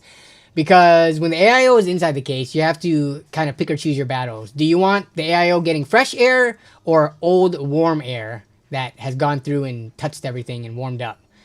Putting it outside, it also gets fresh air, and then this gets, I guess this one comes in at the side also. So you get fresh air all around. You don't have to deal with warm air going through the radiator, which it totally makes sense. I feel like this one, I don't know how easy it would be to remove, but if case manufacturers did this design where it is very easy to slot in an AIO to achieve this, I think people would be on board for it. I personally wouldn't, because this adds too much volume to what otherwise is, like, to me, like a inconsequential gain in temperature. I don't care about 2, 3, 4 degrees. And unless you're running really high-end hardware, this is a little bit overkill. But some people do like to min-max it, even if they are on mid-range hardware. So, you know, more for them. But yeah, this adds, to me, adds like a level of bulk that I'm not super into. But I do appreciate the quote-unquote innovation.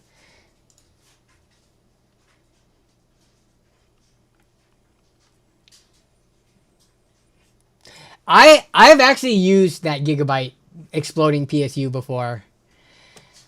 Yeah, you have to think.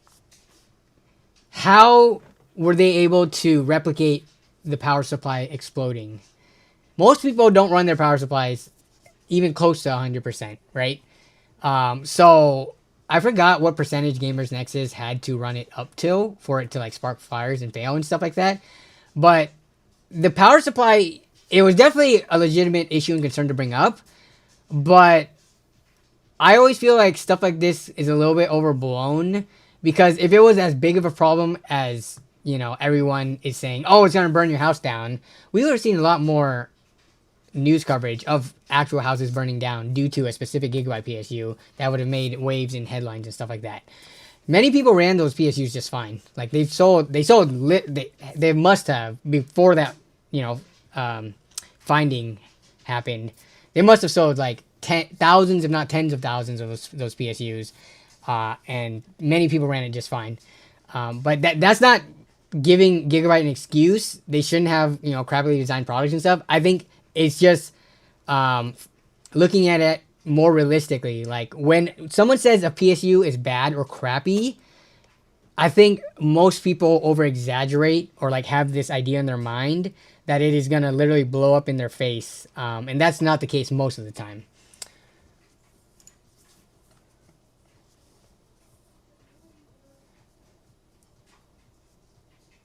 No, both options. No, you have to pick which one. I said most.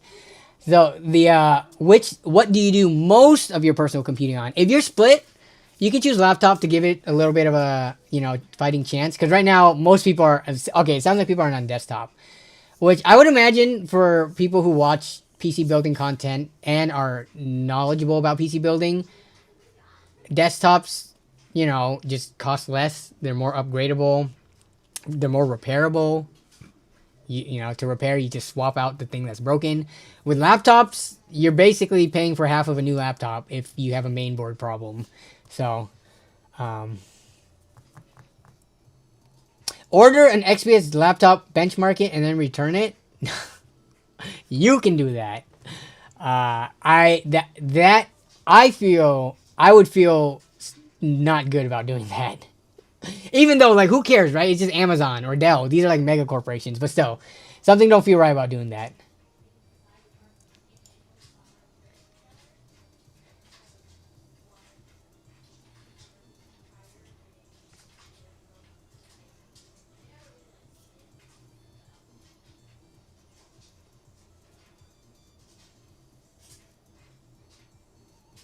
Peter Beamer!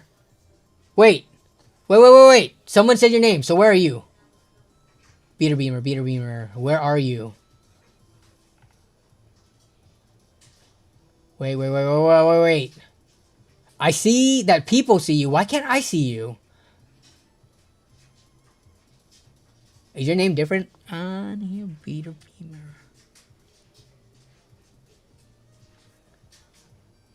Wait, Ghost. You're responding to someone who is having problems being like either ghosted or like gray listed or something. Let me see if I can find Peter Beamer.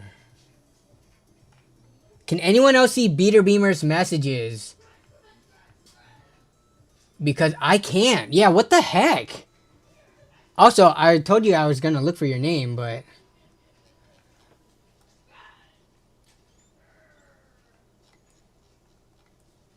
Craig Lilly, I can't. He is typing.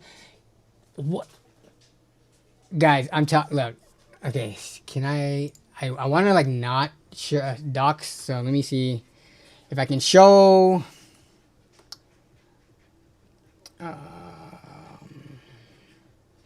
No. I'm gonna actually show something. Actually, screw it. We're gonna do it. All right. Let me put it back here just so that you guys see that I'm not gonna like intentionally like remove him from any list. Let me see if I can. So YouTube lets you like block channels and people and stuff like that. So let me go to settings. Is it in settings? Purchases? Nope. Advanced settings.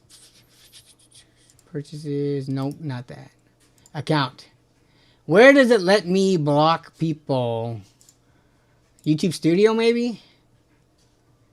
Settings in the YouTube Studio. Okay, community moderation. Okay, user management. So we go into here.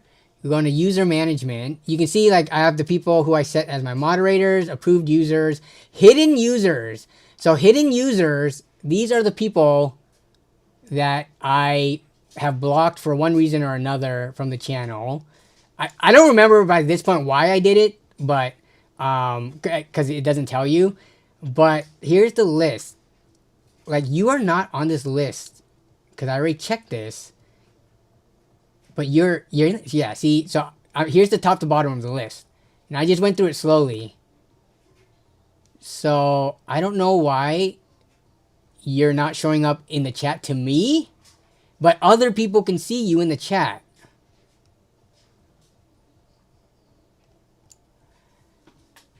Yeah, I do not. Yeah, no, like if we look at the chat right here, like where for other people, like where is he change type to live chat from top chat? What? There is no. Oh wait, live chat. Wait, is that why? Oh my God! Wait. Why would that matter? Some messages just such as potential spam. That's all it would have been though. I don't think he was spamming. Honestly, okay, this is what it looked like to me, guys, which is why I didn't really notice it. Like when you look at here, I have so much other crap going on my custom stuff, wow.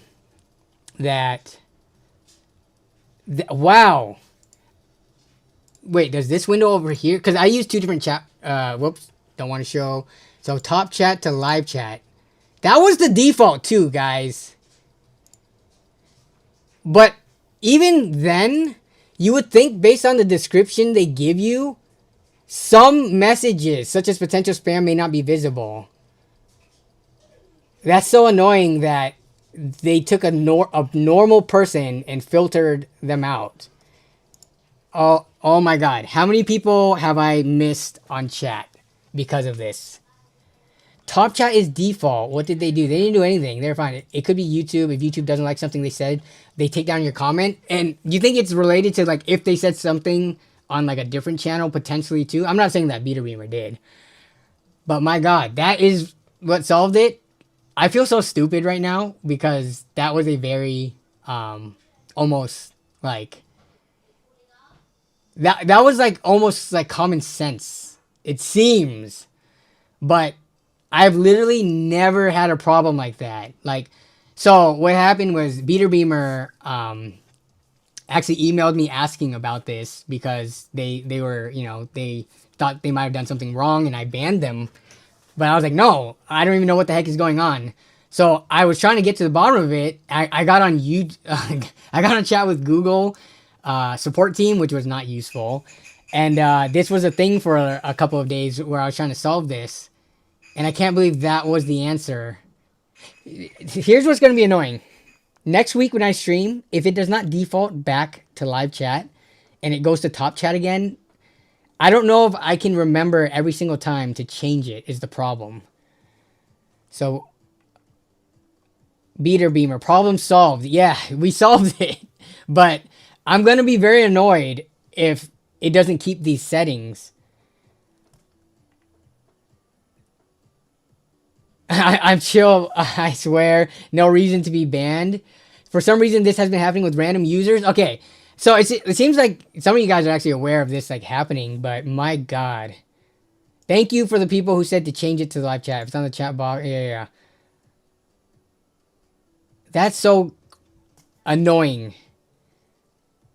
All right, now the crazy thing is we might be seeing a bunch of other people who have been chatting for the longest time. But no. The weird thing is, last week, when Beater Beamer was leaving messages, nobody answered them. But this week, they did, which is really strange.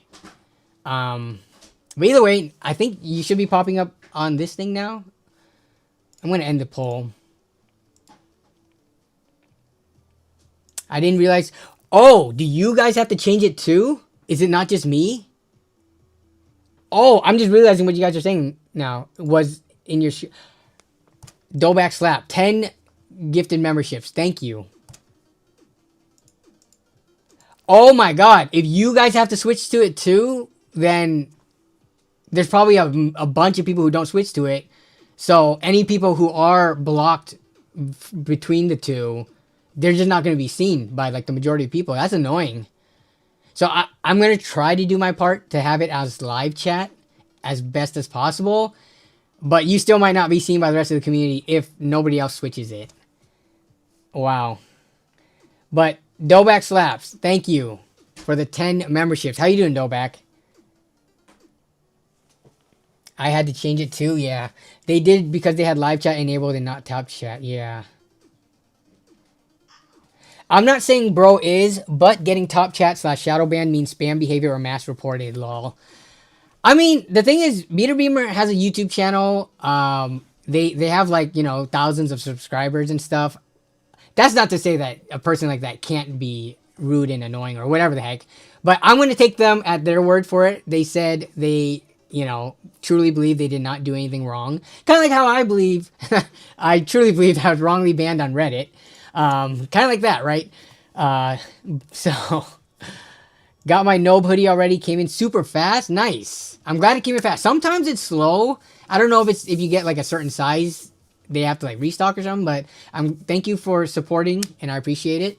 If you guys want to take pictures of you in the hoodies and post on the Discord server or DM me or email me, you don't have to put your face in it if you're shy, but I would love to see the faces behind some of the screen names out there. But if you're too shy, I would love to see people repping the merch as well, so you can take a, you know, only torso picture.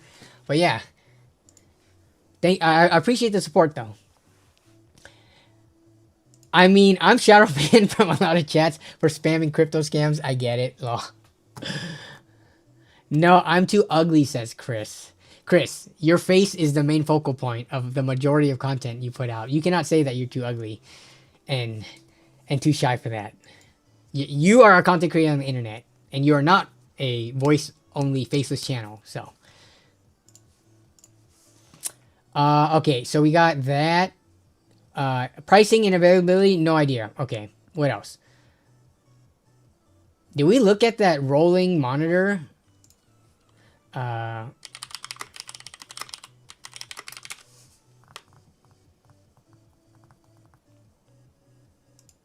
Pro roll. This is a concept. Do they have the actual video? GIF? It's GIF. Whoever says GIF, you're wrong. Short circuit. This does make so much sense. I agree. I'm gonna get an ad because I'm not signed on because I'm in a private window. Please, no ads. Let me get through this with no ads. I'm not one to spam, just a supporter, but I get it. Things happen randomly. Don't understand why I would though. Thanks for yep. I'm glad we actually solved the problem. Problem is I'm ugly, sir. Yo, let's show the rolling in motion. Oh, there it is. Oh, the screen is getting a boner. Oh, it's going limp again.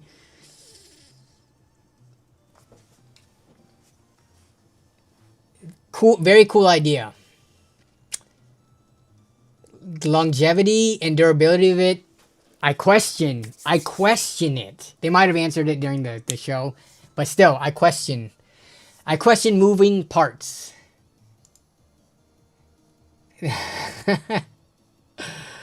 Dude, creators can be wrong, okay? The creators can be wrong.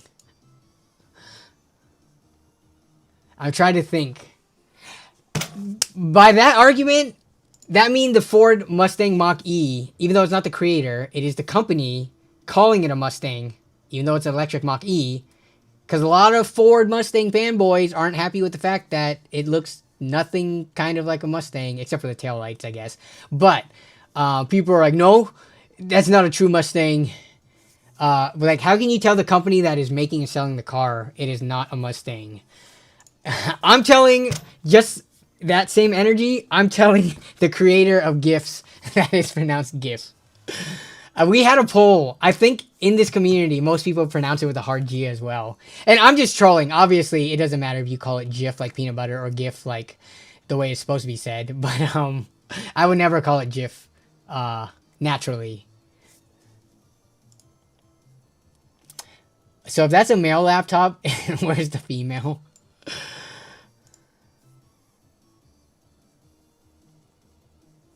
I would be worried about breaking the screen. I think most people would be worried about that.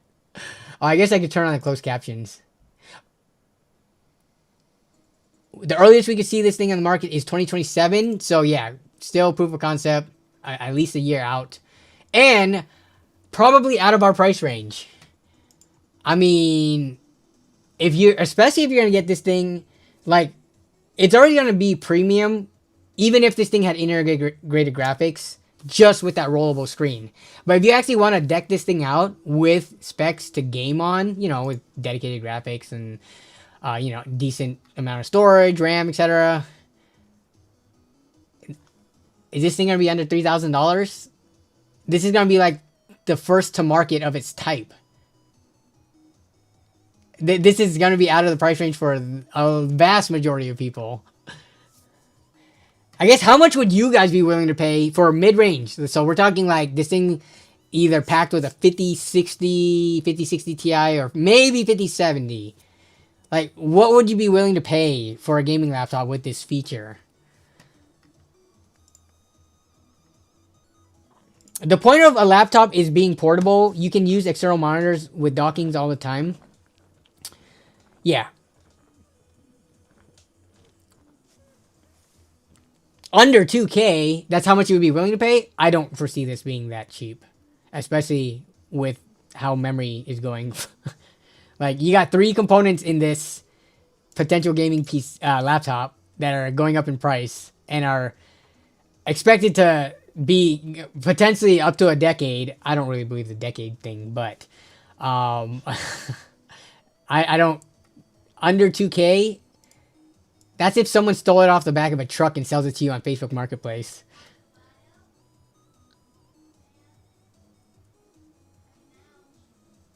I've seen thin OLED TVs and phones break easily. Yeah, so when I look at this, I think of folding phones, especially in their first generations. I've never had a folding phone. I don't know if I will ever be interested in a folding phone, but I remember the first videos of when folding phones hit market and became available. With the crease and the hinge and everything, people had problems with them. This is different because it's rolling. It's not folding, but there are mechanisms on the inside that with how thin you gotta make it to fit in the form factor, it just looks like dainty, delicate parts. Cool concept, very cool tech. I don't think it's relevant to the majority of us out there, aside from, the tech, like the improvement of tech over time. Maybe one day we can afford it.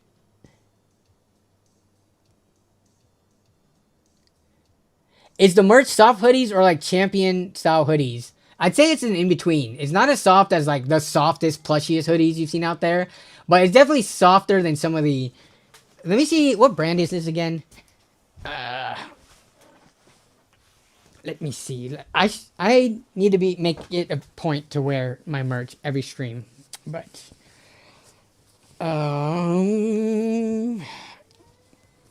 is it gonna tell me the blend? It should be. It's Gildan. Which Gildan? Heavy blend. Gildan heavy blend. Oh wait, this is 50 cotton, 50 polyester.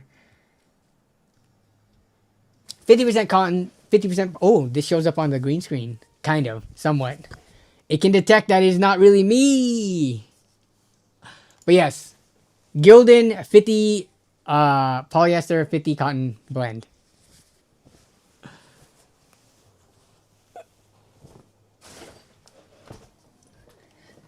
Heavy Metal Tech says it's soft. I don't want to oversell the softness of it. It is soft. Like, let me see. Compared to this Nike hoodie, it is softer than this Nike hoodie, which is just some Nike hoodie that I got for Christmas. But I don't want to say it's the softest hoodie out there because I gotta manage expectations. It's like somewhere in between. You think this is just a gimmick? I don't think this is a gimmick at all. As an ultra wide master race person, I think there's a lot of use cases for ultra wide. For content creators, the horizontal real estate on the screen, but also gaming is so much more pleasurable, enjoyable, on a widescreen, or more so widescreen.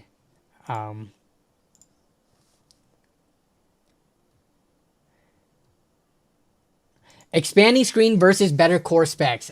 You're always going to choose the better core specs. I think I'm the same way too.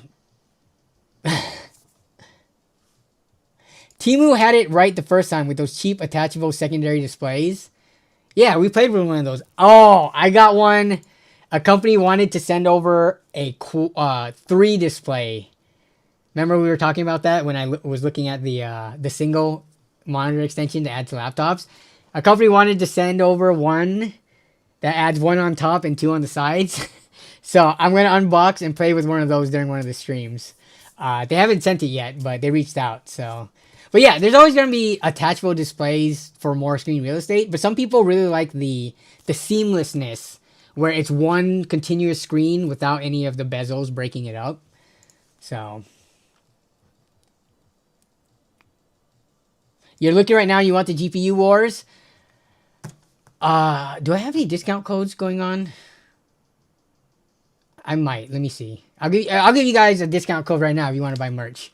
I think it should still be running because I don't think I ever disabled it.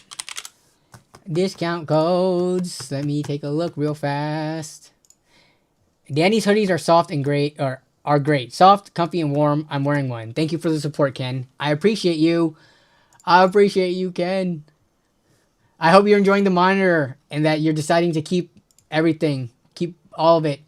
Okay, discount codes, promotions. Oh, people have been using it. Okay. Okay, this is for 20. I feel bad because some of you guys bought this merch without using the discount code. I'm sorry if you guys already bought it. I just didn't think of it until right now. If you are looking to buy more, I feel like the stream crew. There you go. That's 20% off. Let me see if it's active on what products. Usage. Unlimited uses. 2 campaigns. Okay, yes. Wait. It should be on everything. Let me put it on everything. Confirm.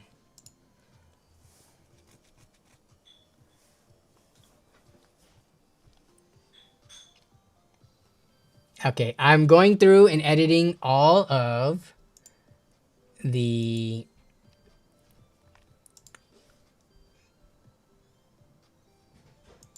okay. Making sure everything, yep, okay. So that promo code should work on everything. Let me know if it doesn't work. Because I can only give so much of a discount. Then they tell me, like, you're not going to profit on this. And they don't let me go below that amount.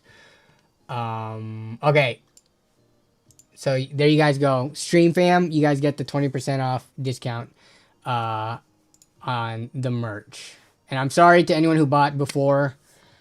It's kind of like, you know, the cure for cancer, right? Like, you cure cancer. But what about all the people who died just before the cure was found? Like, it feels bad, but it's also a good thing at the same time that everyone moving forward gets the benefit. It's kind of like education too. I know not everybody thinks that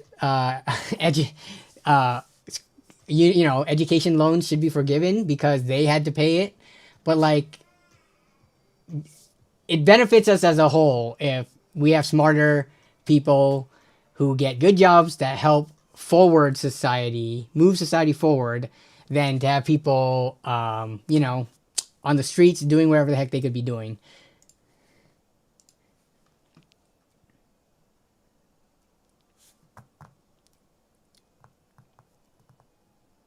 You sold your old ones? Nice.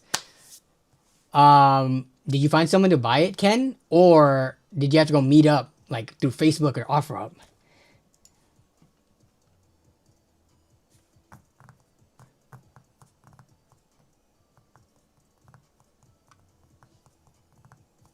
I'm still using those Galaxy fans in my PC from the giveaway years ago. My goodness. That was like pandemic time frame, wasn't it? That feels like so long ago, that Galaxy giveaway. I haven't worked with Galaxy, I think, around since then. I think they just... I guess I haven't reached out to them. But then they also haven't reached out to me. So That's how a lot of these relationships with companies go. Nah, I'll pay full price for the people I love. I'll take a discount on the LTT screwdriver though. I hear you there.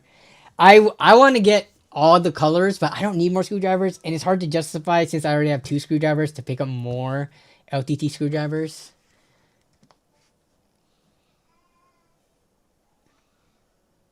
Have I ever thought about doing a GPU or a PC raffle for buying merch? No.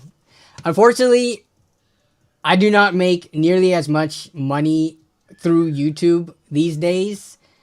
You may have heard other creators talking about it, but like I feel like medium-sized creators have been hit really hard too with regards to like how much YouTube brings in.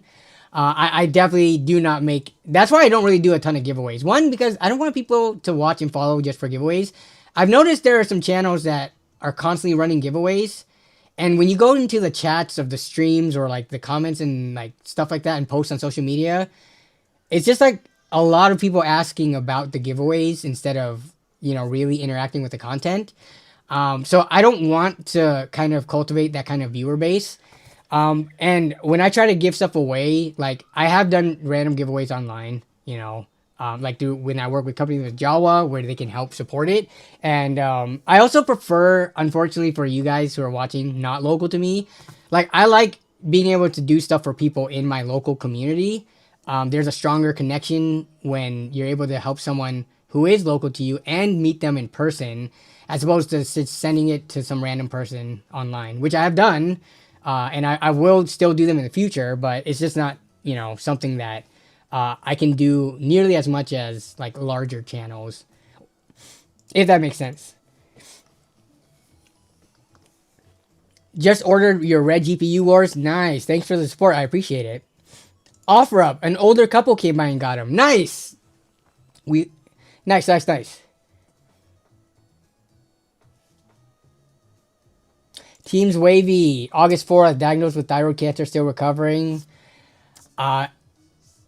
Recovering as in it has been treated to the best of its ability and it's a good outlook. I hope so, but I don't think you've mentioned that before. If you have, I either forgot or I missed it. So sorry to hear you're going through that though, but hope you're on a good road to recovery. No cock cam today, sir. Did I ever have a cock cam? What is this person talking about?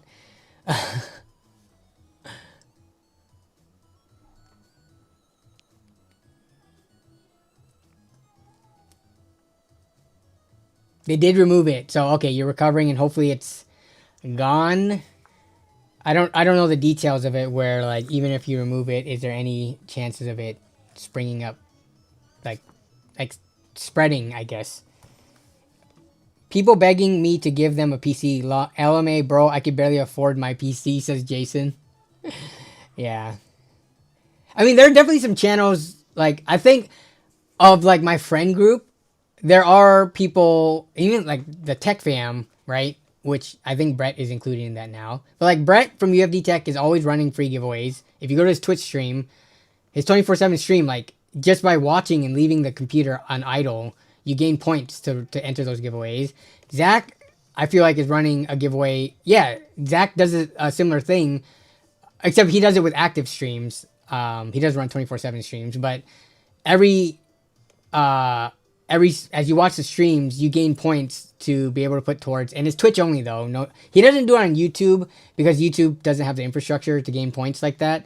And then Toasty Bros, I don't think they do it via stream, but they run a giveaway like every single month for like a whole PC. So there's plenty of creators to go out and get free PCs from. I don't think me doing it is going to increase your chances of it. And I just don't have the financial means to, unfortunately. But like the most recent one I did was working with Jawa to find someone random online through Omegle to give it away. But that was kind of a different thing. But I think we found a good candidate. But yeah.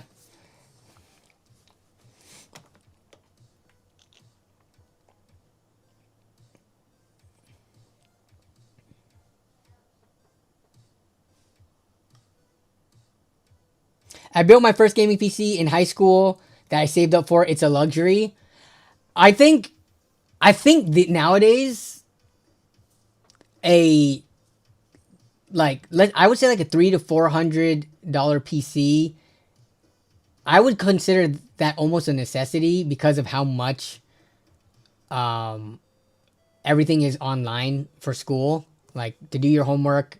I don't think taking tests, but like schools have integrated into like their own school websites and like getting your grades, getting homework assignments, like communicating with the students and parents and stuff way more than they did back, when a lot of us in chat were in like high school or middle school. I think having just a basic PC, not a gaming PC, shouldn't be considered a luxury. It's almost like a necessity nowadays. But as we know, you can put together a pretty decent gaming PC for that price and use it also to do homework.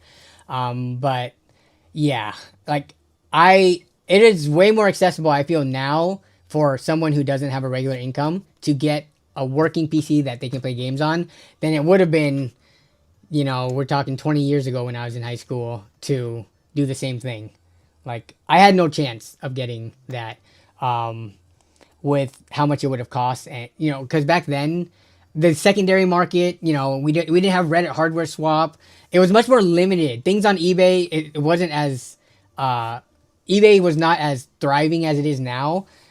Access to used parts, unless you were super into it, it was much more niche, I guess.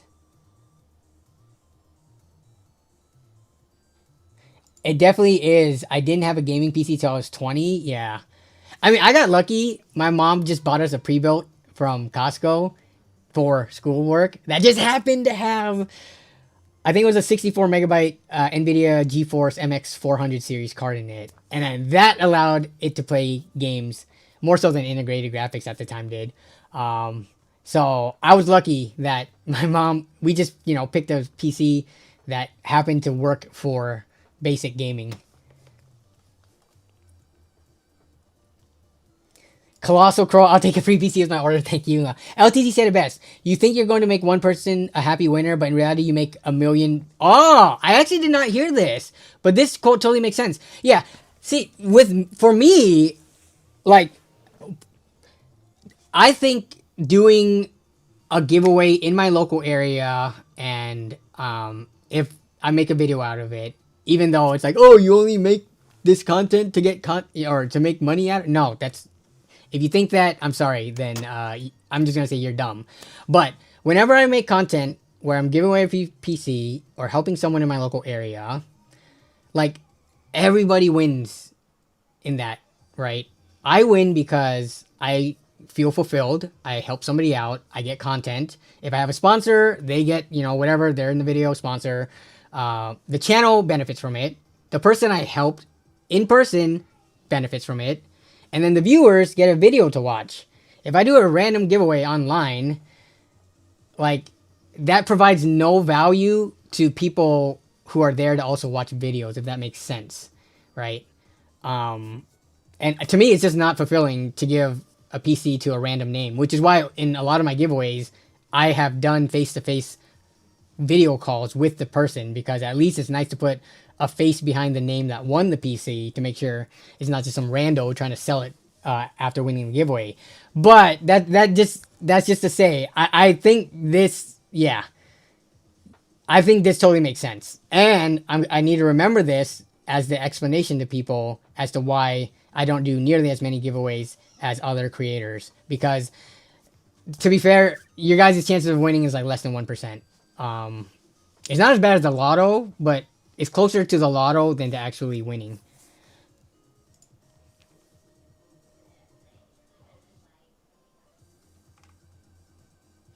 LTT, very old timer wisdom, exactly.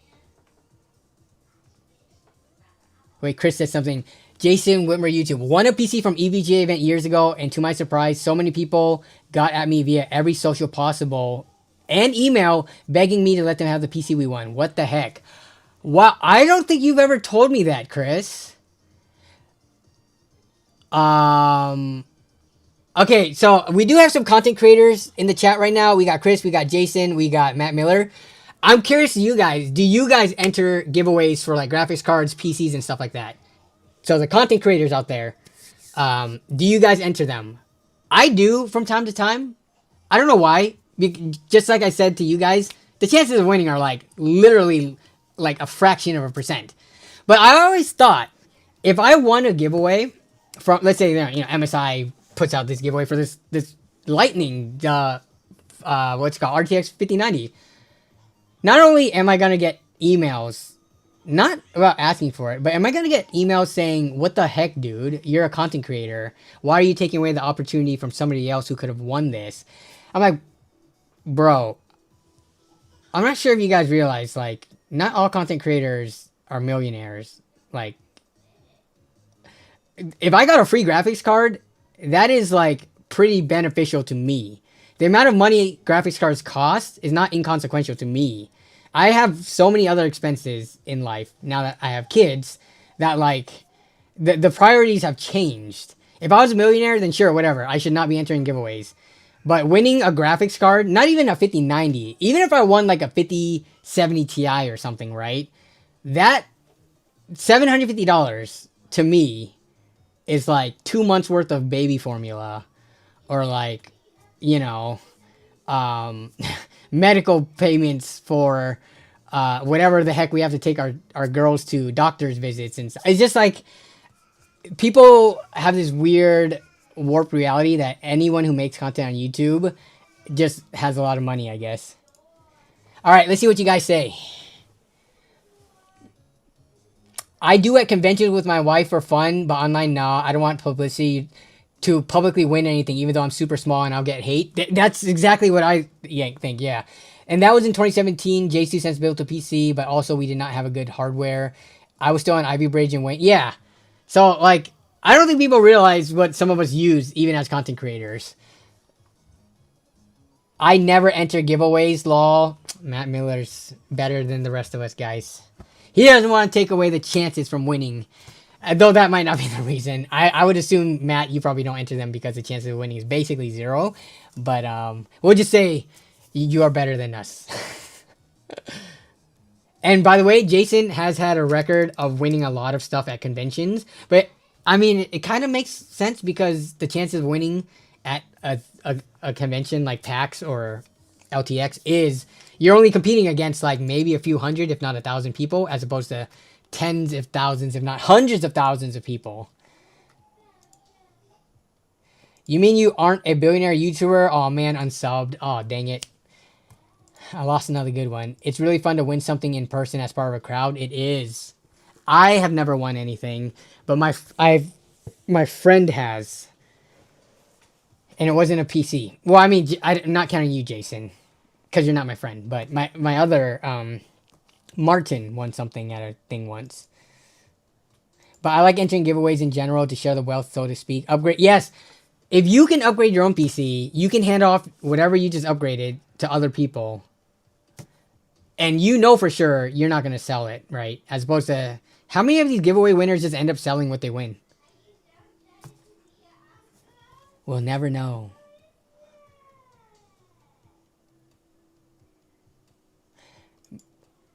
Gleam giveaways, yeah. The whole Gleam thing. I think people still run Gleam giveaways, but now you can't force people to follow you on Instagram and subscribe.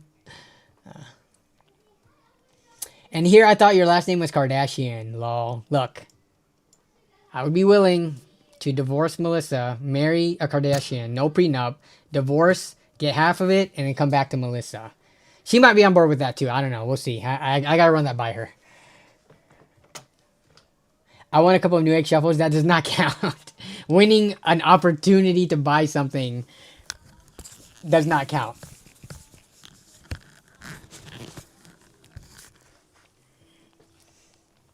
$1,000 at a Christmas work party. I bought my department drinks. You bought it like at a bar where it's overpriced. You should have just bought the alcohol like raw from a store and got the most out of it. But good on you for doing that. I feel like you can go through $1,000 at a bar after tip really quickly with how much shots cost. Only thing you want to win a giveaway is a digital item, a Fortnite pickaxe. I know my chances are low, so I don't try to win. Yeah. I don't know why I enter sometimes. Sometimes it's just nice to think about the thought of potentially winning, and that fulfills you enough to, even though you don't actually win. It's like thinking about what you would do with lotto money that you know you're never gonna win. Like, it's fun to sometimes daydream about these unrealistic events that might happen.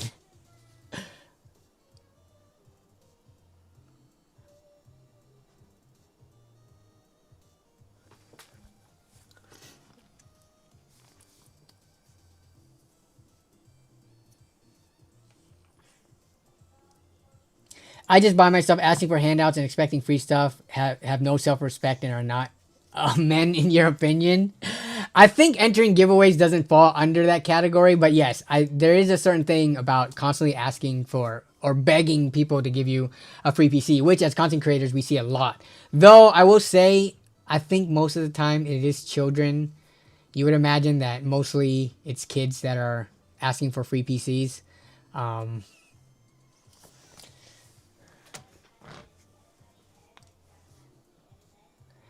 you pranked some friends that were trying to win the New Egg Shuffle by texting them saying they won the shuffle from a different cell number. Chris, that is another type of evil, but that is pretty harmless fun. Unless your friends ended up buying a whole PC around that thing they thought they won, and then they ended up without a graphics card and spending all that money. Then that would be a little bit nefarious, but otherwise I think it's pretty harmless fun.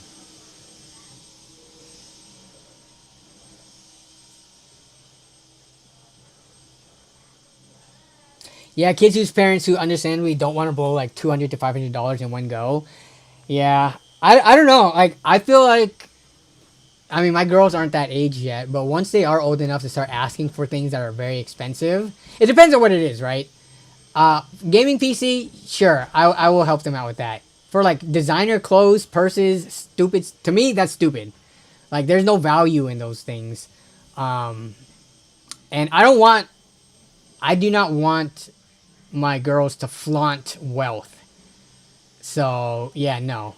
But I'm trying to think of other things like PCs, things for their hobbies. If they want me to buy it for them, I don't want to just buy it for them. I want them to work for it. Doing chores around the house, doing chores for neighbors, things like that. Do you guys hear the vacuum cleaner upstairs? I don't know if that's Melissa trying to signal me that stream needs to end.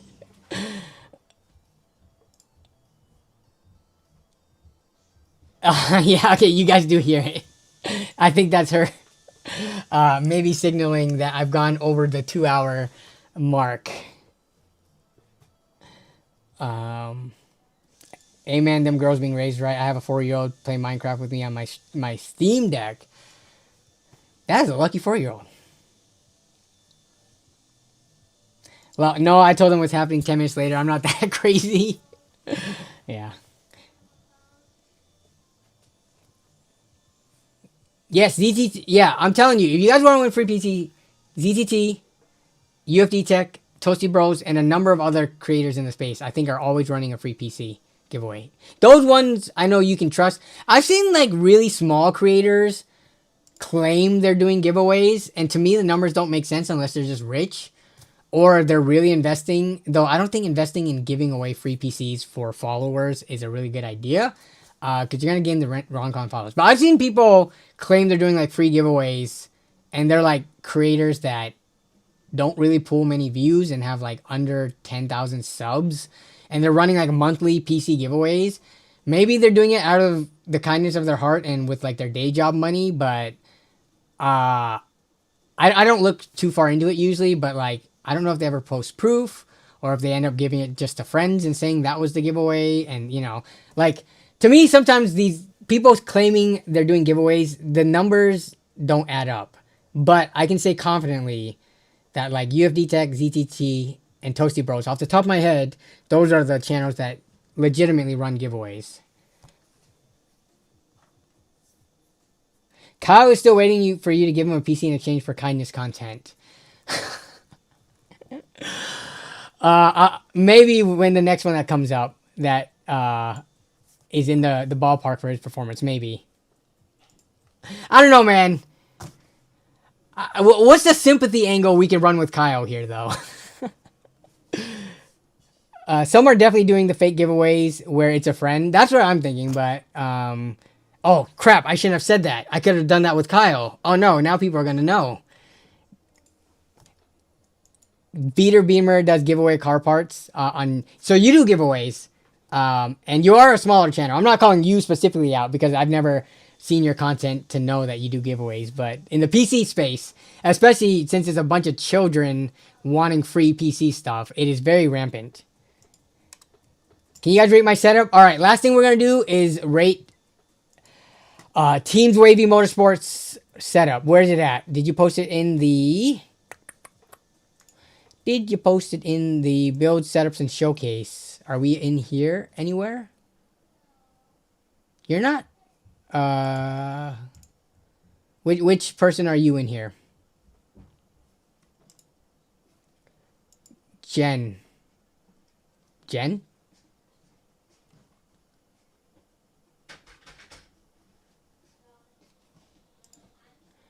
It's very popular in the TikTok world. I have done a few giveaways, but I try to keep proof lol. Yeah.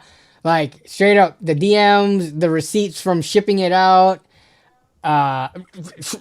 Record yourself and just keep it in the backlogs in case someone calls you out. No, you probably don't have to do that, but it's funny because people are doing that with Amazon and eBay packages nowadays. There's so much distrust online of people scamming that people are recording opening all their expensive hardware and recording boxing things up if they have to return it to ship it back is ridiculous. Okay, yes, I thought you were USS Sniper. Sorry, the name change thing. You should name yourself Teams Waving Motorsports in here, or at least in parentheses, so that I don't mix that up. Okay. Oh, we got a video. Okay, let me see if I can... No, not that full screen. How do I make this... How do I open in a new tab? Is that a thing?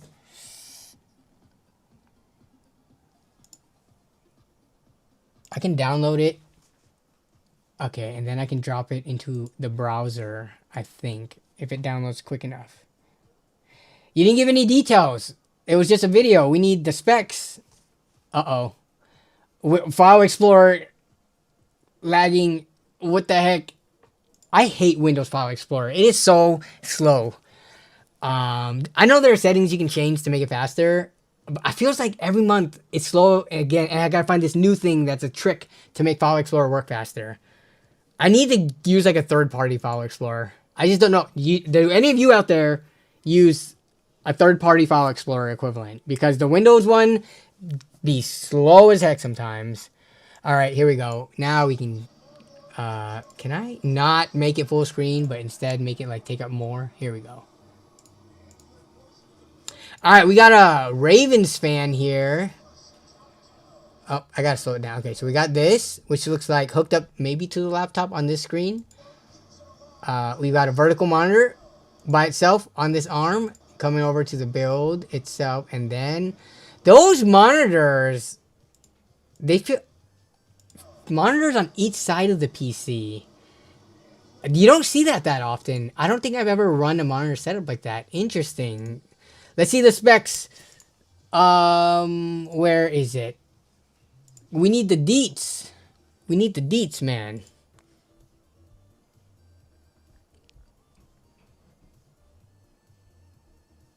The monitors scare me, brother.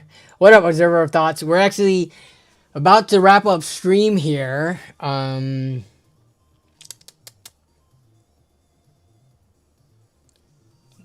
we were checking out somebody's setup. Anybody else in chat that submitted recently that we can quickly take a look at? Tiggs, are you in the chat? I know you're in the Discord server quite a bit, but I don't know if you come to the streams. Or Sound.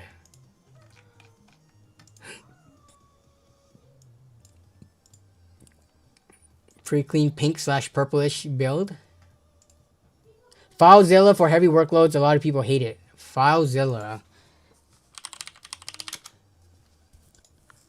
When I know I'm trying to think when I last used FileZilla. Or was it like at work? I haven't thought of FileZilla in literally probably over a decade. But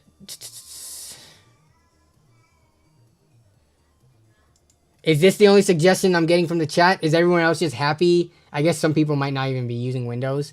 Some of you guys might be on like Linux or something. But in terms of Windows File Explorer alternatives, anybody using anything different? Ryzen 9 5900X GeForce RTX 3050, 48 gigs of RAM, 3.57 terabytes of storage. Okay. I'll check it out. Yeah, because Windows Explorer, sometimes it just takes so long to open for no reason. I'm not even putting a heavy load on the system right now. Memory is like running at 50%. CPU is running at like 10%. Graphics card running at like 30%. Yeah, so the system is not being bogged down by any means. It's just being slow. Ravens stink. How are the Ravens doing? I'm not that into football, but when my local team make it to the playoffs, I do watch. Ravens record. Where are they right now? They are 10-9.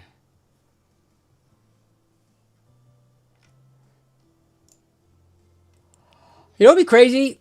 If the Seahawks make it to the Super Bowl, either against the Patriots or the actually what is the, sorry, I don't care that much about football, but just because it's around the corner, Super Bowl ladder 2026, what is it looking like right now?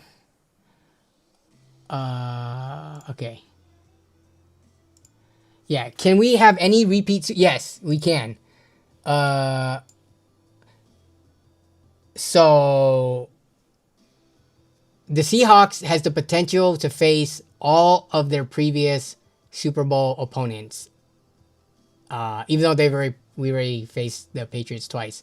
But it could be Broncos again or the Steelers, which the Steelers is probably the one that, I was in high school at the time where everyone felt like we got screwed over by the refs. Everyone feels like they got screwed over by the refs when they lose something as big as the Super Bowl. But I think if you look back at it, it was one of the more controversial Super Bowls. I cared about football even less back then, but it would be cool to see a rematch of some of these against some of these teams for us. But it's not, yeah. Other than that, I don't follow football enough to like know specific players and stats and stuff like that. I just watch for the game. Oh, that was last week's. I don't. Is there a more updated one? And this is like a predictions one too. I was just for the most part looking for the beginning of the brackets to see what the possibility was. Steelers is out. Okay, so what do we have left? When is the next Broncos game?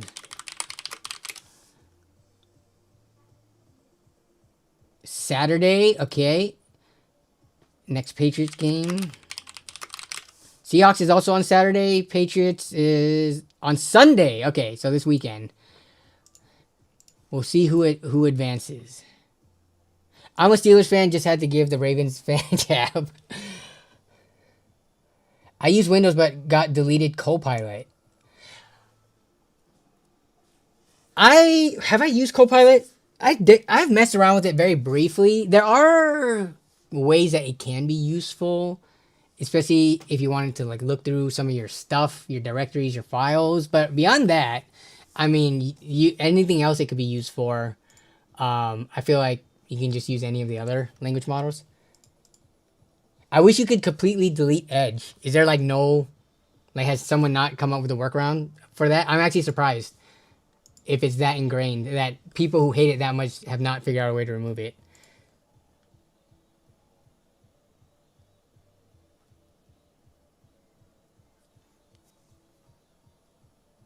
I use everything app. Okay.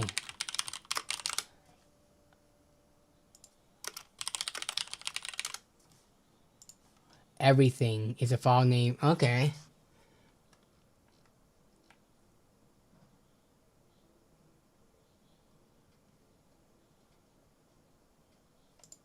Um, is there ways to like sticky or pin things? Here, let me rephrase this.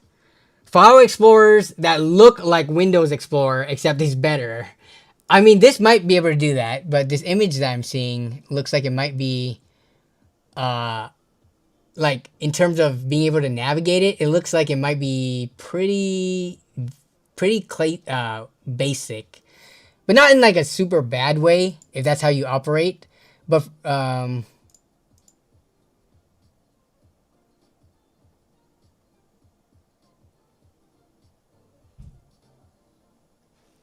oh, that's where search is. No, I'm talking about like to click around and navigate and find things, not searching. Yeah, because this would be useful for searches because Windows File Explorer is slow as hell when it comes to searching as well. But so for searches, this actually I would find use out of this. But I'm talking about for exploring your files. WinSCP.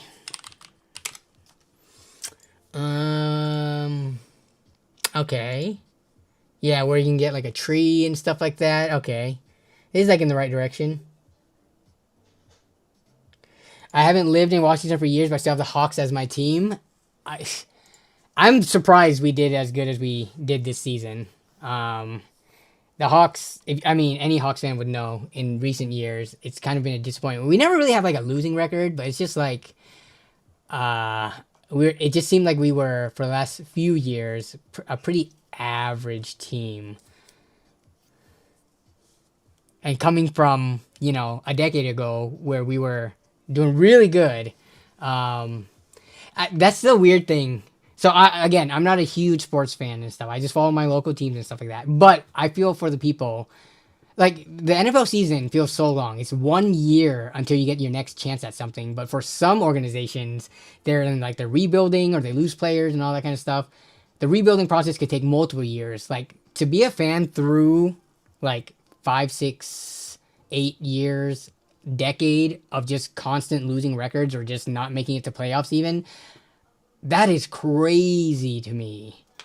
And then there are some people who are fortunate with teams that have just been like, pretty much like not losing record and almost always making the playoffs for years and years and years. And they're just lucky that that's their local team. But yeah, I feel for like the Browns fans, I guess.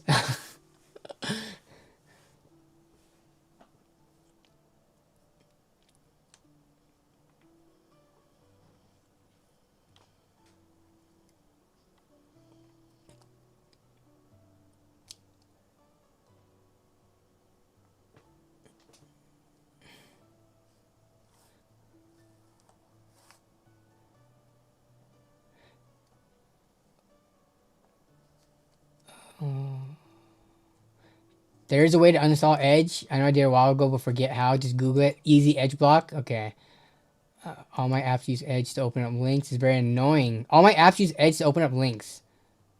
In that, once you change default, you go to like default for each of these things, and you change it to like whatever other browser, doesn't that fix it?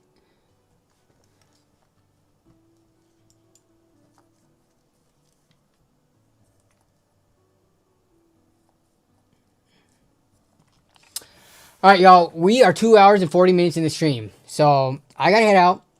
It is bath night, and that's always fun. But yeah, I'm gonna hang out with the girls, eat, bath night, work on some stuff. In terms of next upcoming video, I'm actually not sure what the next one is gonna be. I do have a bunch of stuff in the pipeline. Some stuff personal, some stuff I owe to sponsors.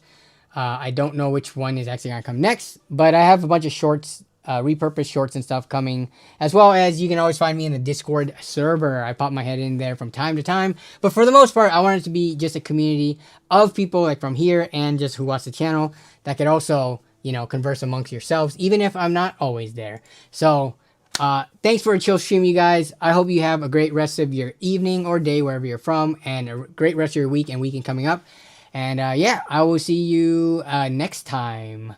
And yes, we do need to do the Linux stuff. I do need to get a system together for that. But then maybe next stream we can start locking down which distro we want to go about that. And then for the next streams, we can like get it set up and installed and then start messing around with it. But yeah, that is still in the forefront of my mind. I have not forgotten about it. It's just with the CES news, I did want to wrap it up in the stream before doing that. So you guys take it easy and I'll see you next time. Bye-bye.